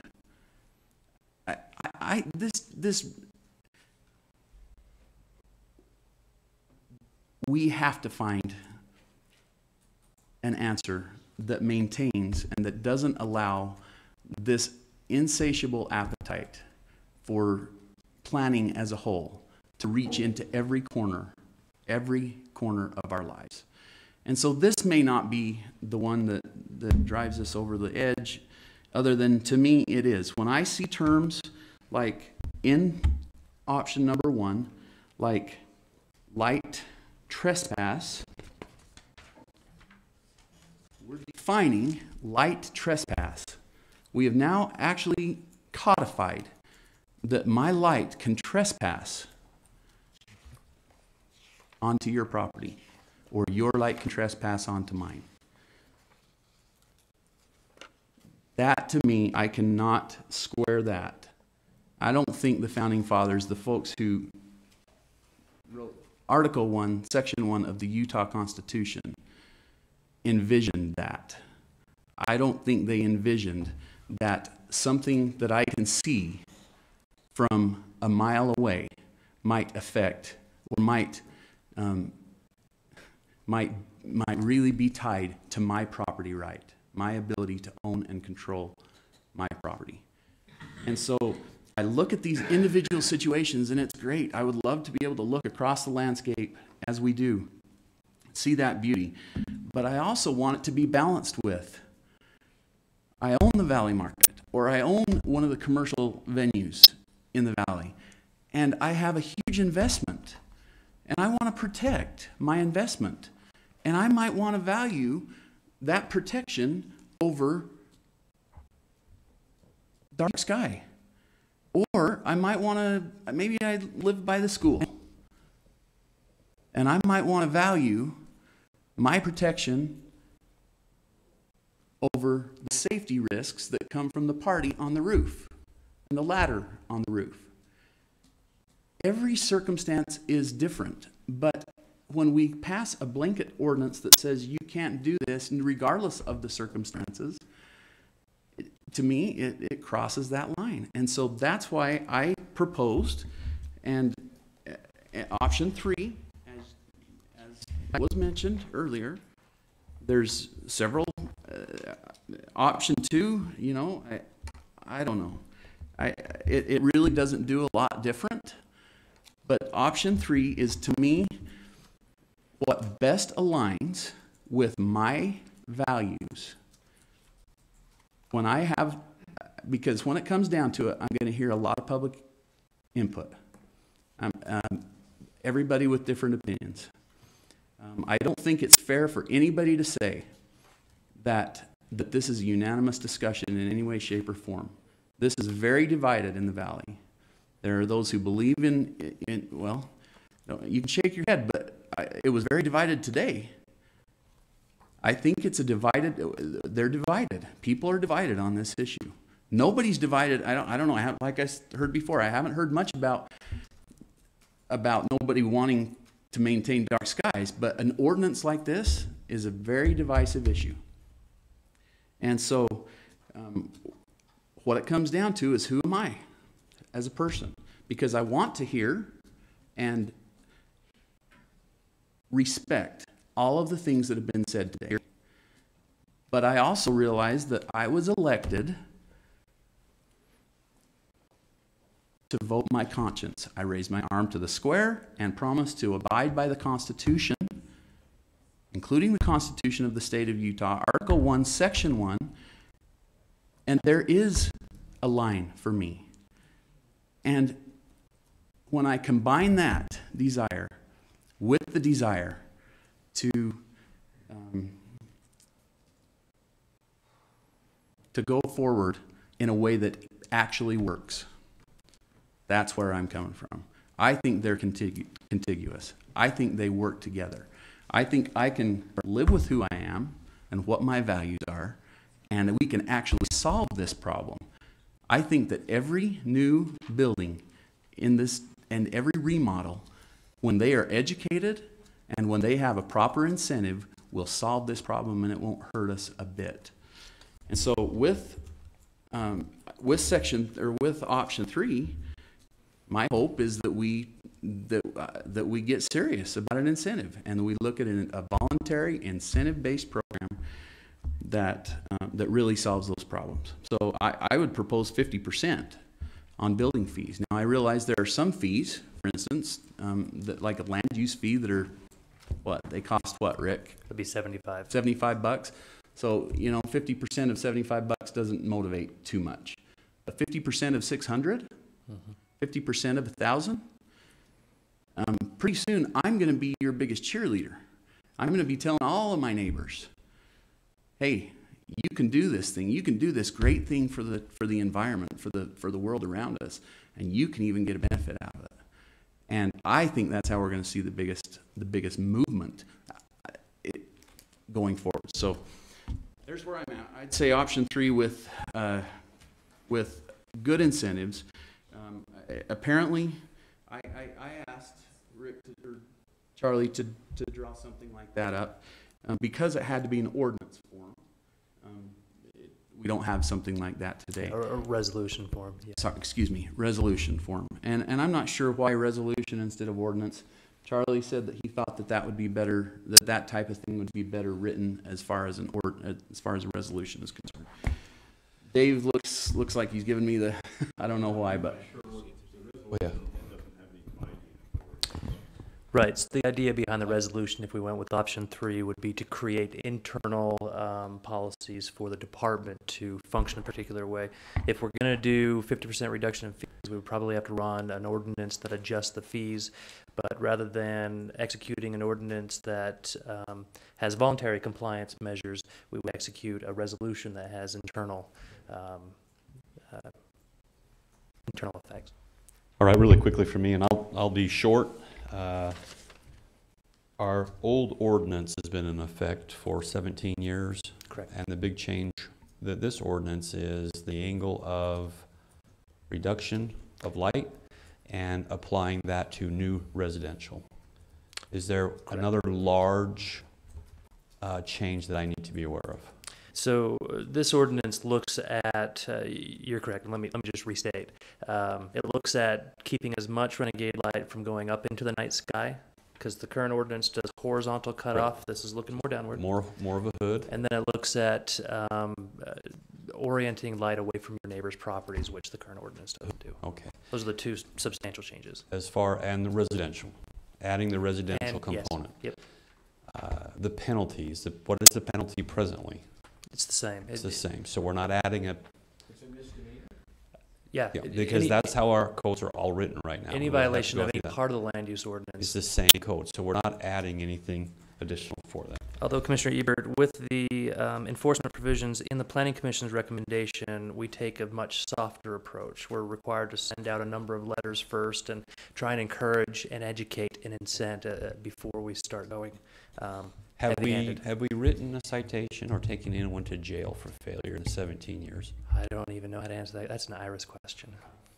I'm just wondering in this conversation. I could find out for you. My guess is no. Okay. But that might be. Let me get all the way through this, and then we'll have some general discussion. Trespass and pollution. We've already had this conversation. I agree with you totally. I think that we need to have words. Words mean something, and I think we need to have words that don't create divisiveness. And so I think we need to have words. I think I've talked to you about that, and you said things like under pollution, maybe of that light needs to be. And then if we were looking at things like overflow instead of trespass. But I just think we need to have words that aren't divisive in nature and don't create a negative relationship between people who are at odds. Now, that's just a simple one for me. The struggle that I have, and to meet some of what some individuals requested, is a general idea of what we're thinking of as we're going through this and kind of where we are right now. My struggle is twofold. Commissioner Gibson's talked about property rights and property interests and community. And the community has made it very clear that it wants to maintain a rural feel, and it has started the process of valuing night skies over the last 17 years. And so how do we beat these two? The balancing act for me is, what is the actual property right that's being infringed upon today? What property right are we, or what are we creating that's infringing upon that property right? And that's an unfair question for me to ask of you, Charlie. But other than now requiring new residential to meet a night sky standard, we're not requiring them to put more lights in. No. We're not requiring them to put less lights in. So the standard for lighting when they come in to build is the same, other than the hood requirement. In fact, I'd go a little step further and say we might be loosening some of those regulations because the current code talks about very specific lighting types, lighting bulbs, that this code, we don't even talk about bulbs and lighting types, just downward directed, fully shielded. Is there a requirement for them to spend more money for these lights that would require them maybe in another part of the property being able to not make a decision? I'm trying to wrap my arms around the property rights issue, because I think that this argument was for 17 years ago, when we originally were coming with something brand new and having these new requirements. Sure. We're just formalizing these requirements for today's standards. Sure. So in the future, if we're looking at the financial ramification, if we're doing the 10-year phase-in, 5-year phase-in, whatever the phase-in is, there are going to be existing lighting devices on commercial, industrial, quasi-public, public, those kinds of facilities that will need to be phased out. But we're trying to mitigate that with that being a natural evolution of, if they don't naturally, of technology. Right. Okay. Can I share an opinion on that? Yes, because it may have been an argument for 17 years ago, but we still have the opportunity to fix it if we did it wrong. And I'm not saying we did or didn't, but again, that's what I'm juggling with. So, did we do something wrong 17 years ago? If we did, let's change it. But I'm not seeing a grievous property interest that happened 17 years ago that today we need to address. What I see is us tightening up because we're at the very edge of dark skies. The community wants, I haven't heard anybody here say they do not want this. I haven't had anybody here say they want to turn into a park city. They want to stay rural. And so I'm, in my mind, trying to get to, if there is a property right that's being infringed upon, I want to either fix it here or identify it as quickly as I can. And I'm not seeing a new penalty. I'm not seeing a new requirement.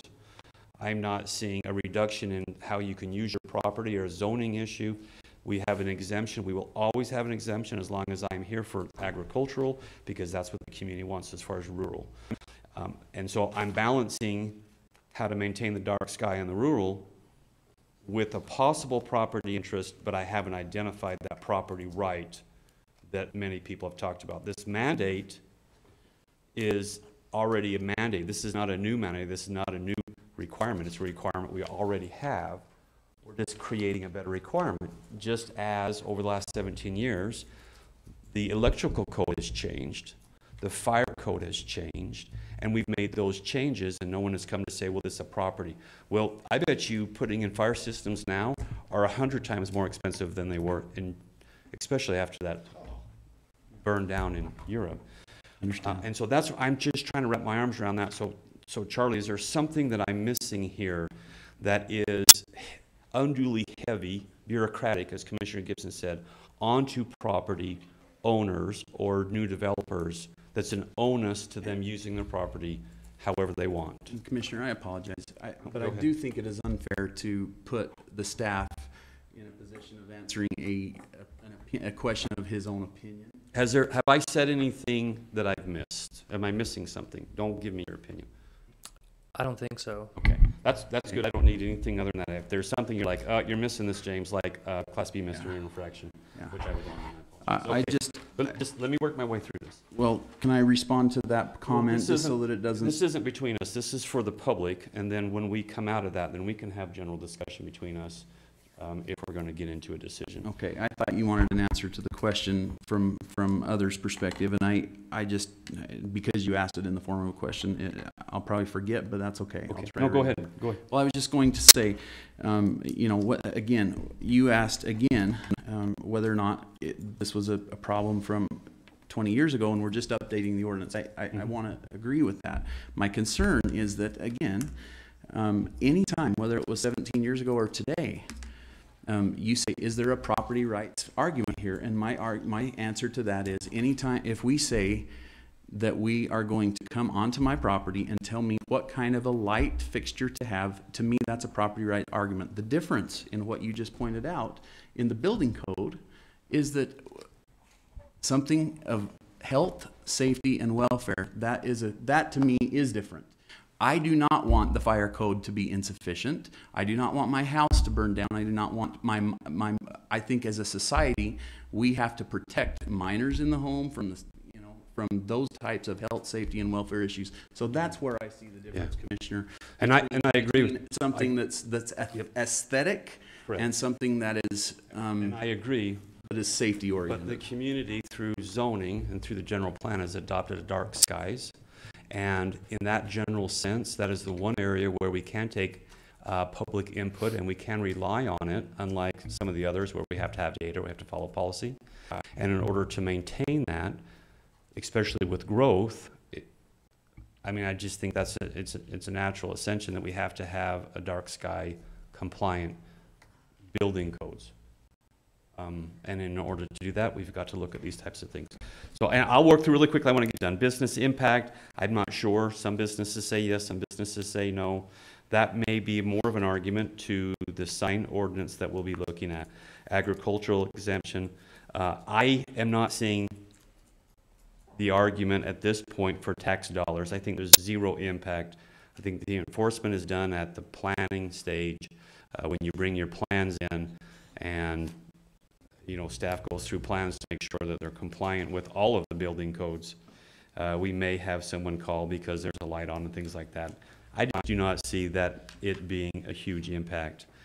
The one area that I am concerned, and I will continue to be concerned, is Mrs. Kelly Cragen, who brought up the safety issue.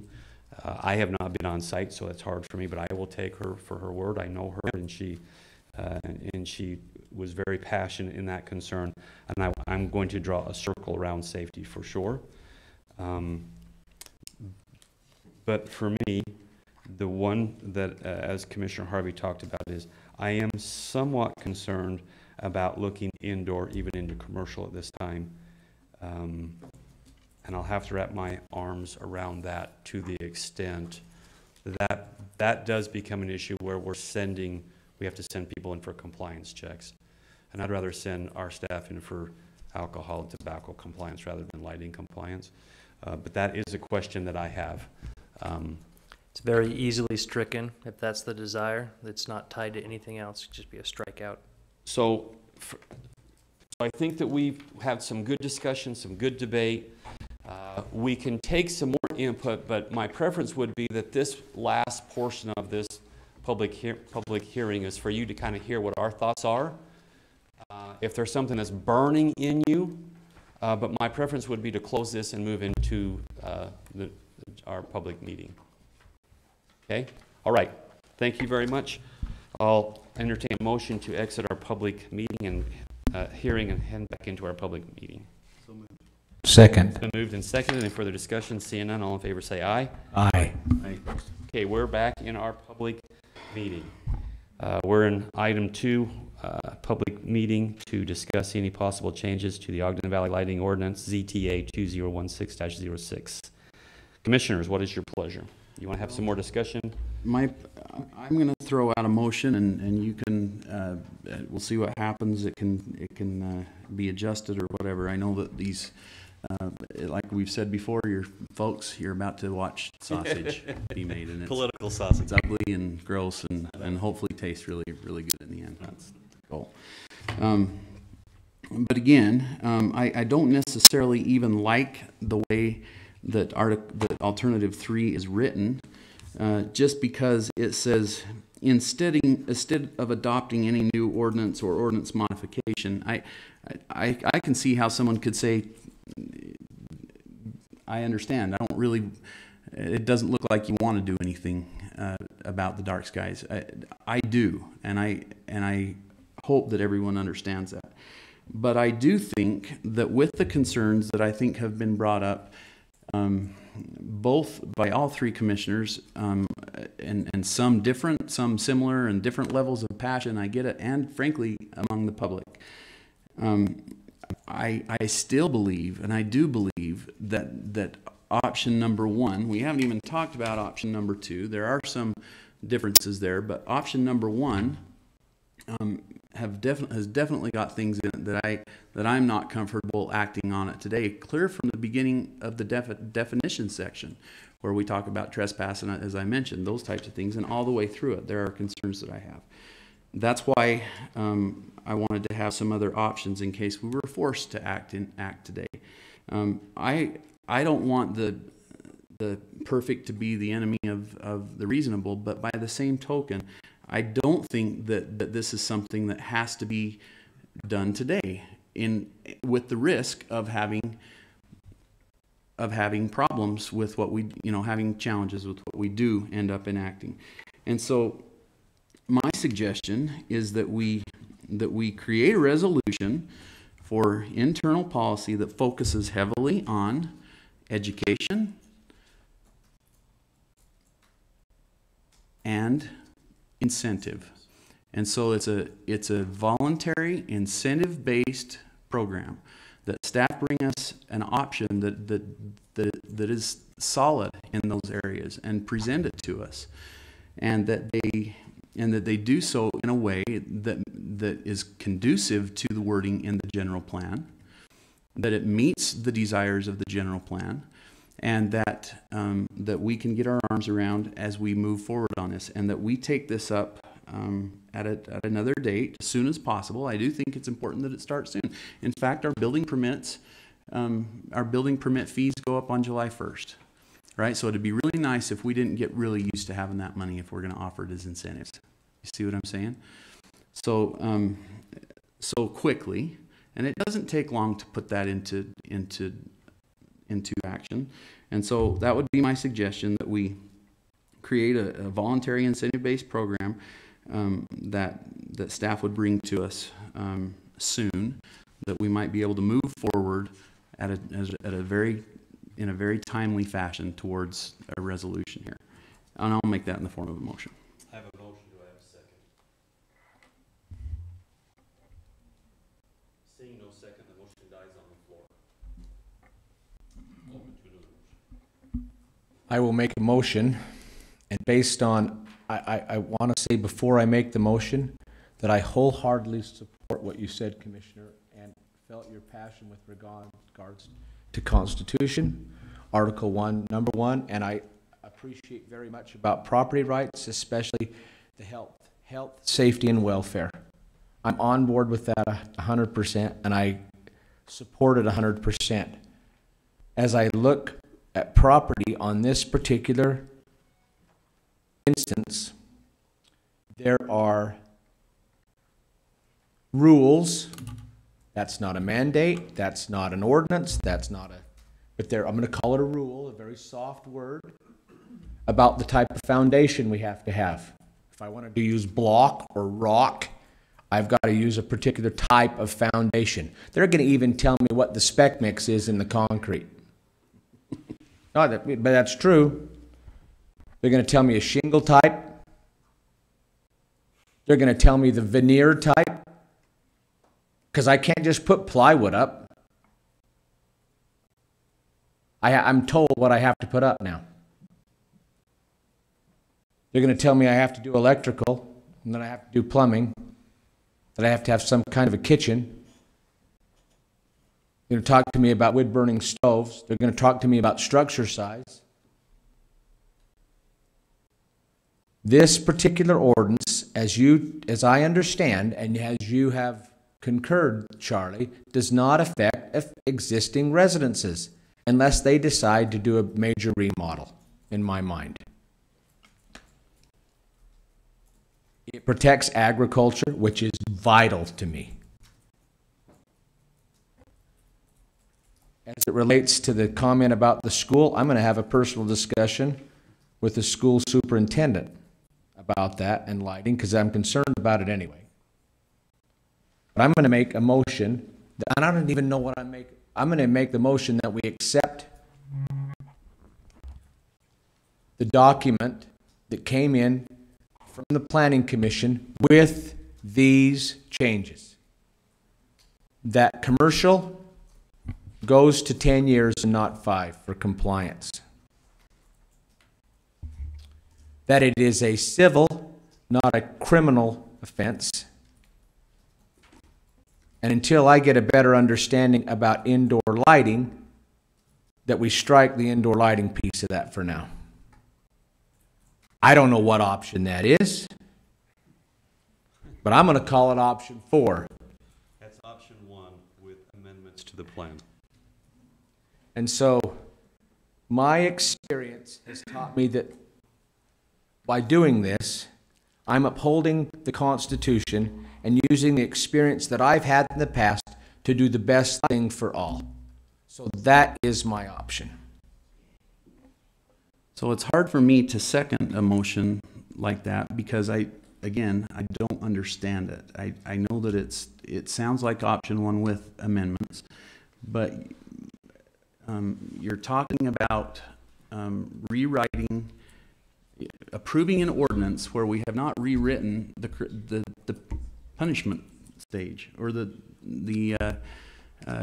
penalty stage. You're talking about approving an ordinance where we don't know the language of what it means, what it's going to look like. And so I understand your desire to go with a motion like that, but my challenge is how do I can't even wrap my arms around what that really looks like in the end. You know what, and it was brought up, and you said that, sorry? So I'll second the motion.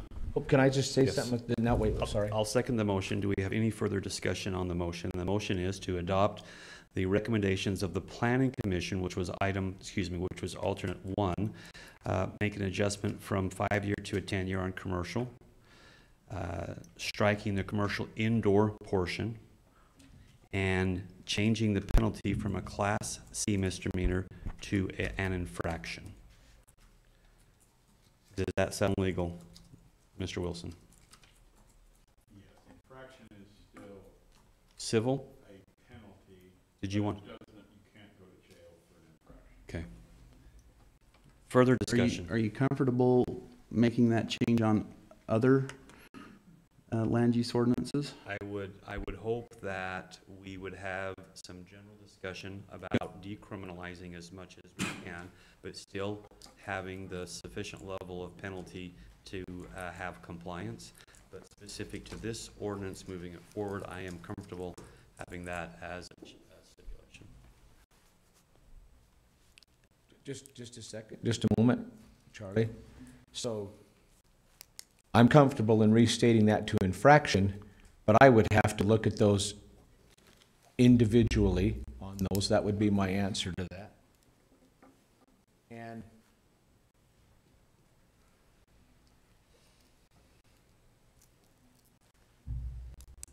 the other one was really, really good, and I have. We can circle back. It does happen. Does someone have a question for Mr. Ewert? I think he had something to say. Yeah, I'm sorry, I didn't want to be uninvited, but nope. Came up to the microphone anyway. On line 329 on page 8, where we talk about enforcement, we don't specifically list what kind of infraction, misdemeanor. We don't specifically list that. We refer back to another section of the land use code.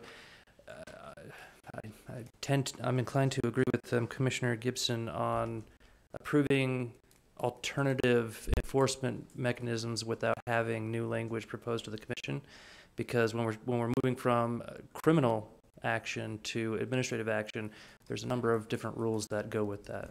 So we would have to amend the amendment to refer to the code as listed, and then we'll change the entire code. Does that make sense?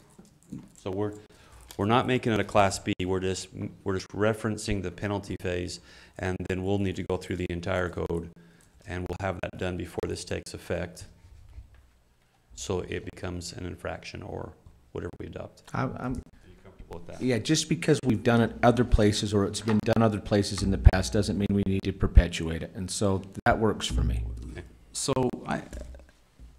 I've heard concerns about from other commissioners as well about specific language and definitions, about some other things in here. I'm just going to try one more time in pleading to say that my belief is that what we're doing here will not solve the problem, and that we need to, and that this ordinance, with what has been brought up, even with those changes, especially with what we just heard from Charlie, is not refined efficiently yet. And so my suggestion, and I'm going to make it in the form of a substitute motion and ask for a second, is that, again, at least if that's where we want to go, we don't have to have a public hearing. We can do a public, we can or we can't, but that we want to make sure that you fully understand what we're doing here with criminal penalties, with language, and I'm not questioning that, Commissioner Harvey, don't get me wrong, but I am saying that I have looked at this for a long time. Staff has worked on it for a long time. There's some concern there with the criminal portion being changed like that on the fly. So I would at least like to give this a moment, even if it's a foregone conclusion that we're going with option 1, so that we can get the proper language written appropriately so that we can see it. So my motion is... Wait, before you go there, may I have a chance to restate my original motion? Sure. Mr. Chair, may I have a chance to restate my original motion? Please restate your original motion, Mr. Commissioner Harvey. I would make a motion that we accept what the Upper Valley Planning Commission gave us. If that's option 1, that's what it is, with the exception of the 10-year on the commercial. 5-year to 10-year. We strike the indoor lighting, and that we revisit the penalty portion for lack of compliance at some future date. Does that work? Revisit it. So well, it sorry. So that it goes into effect as proposed today?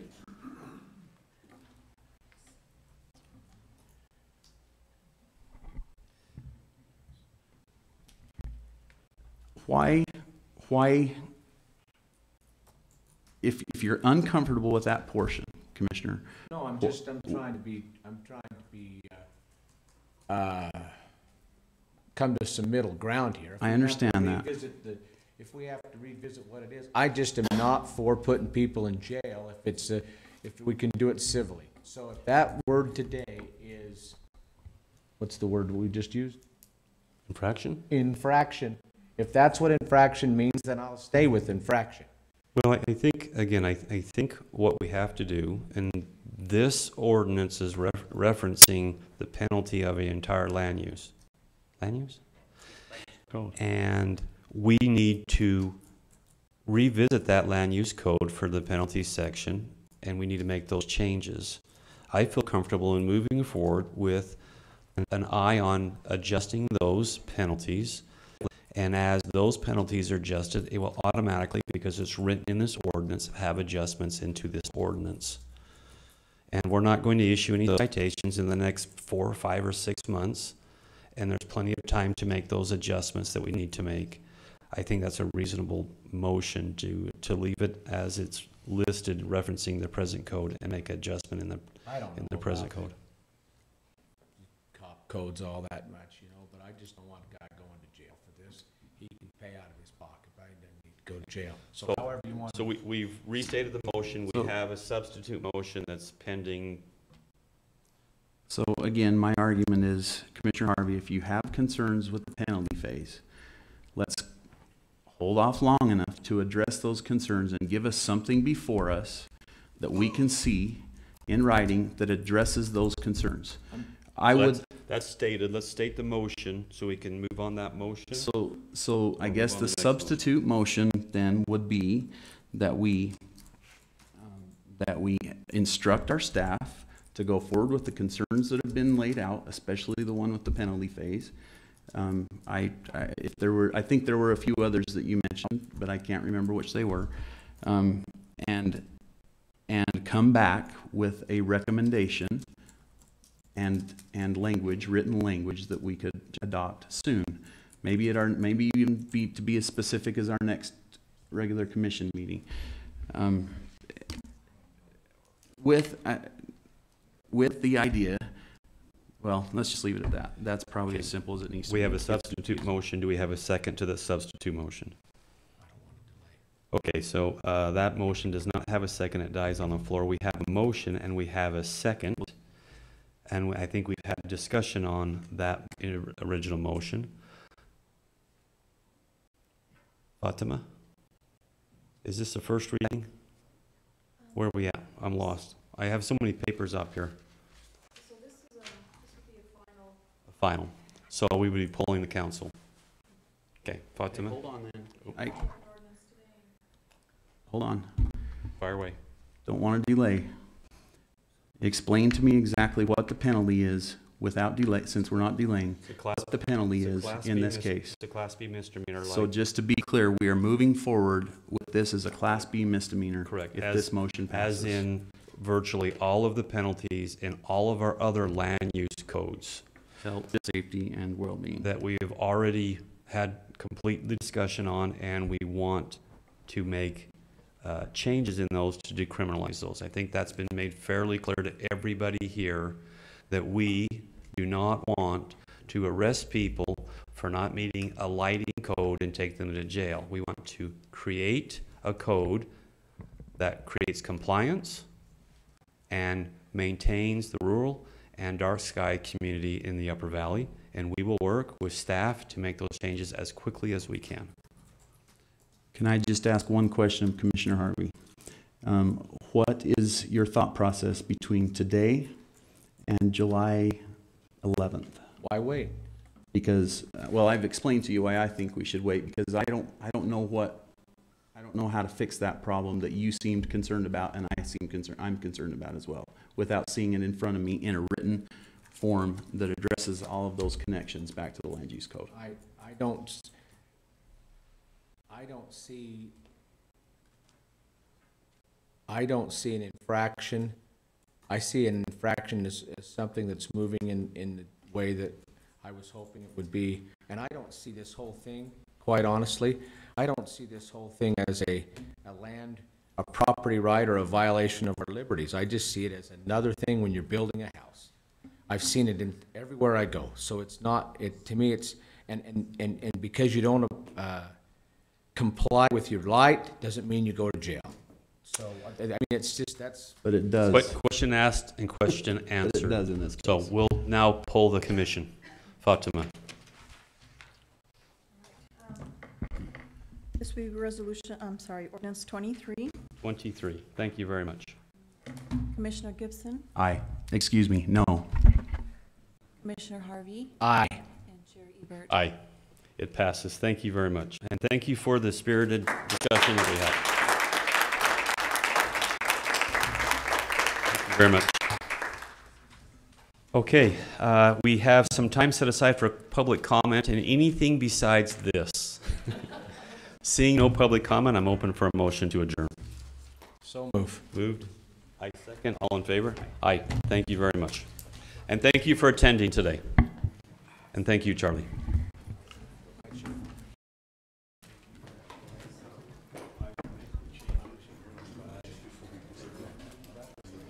Zone.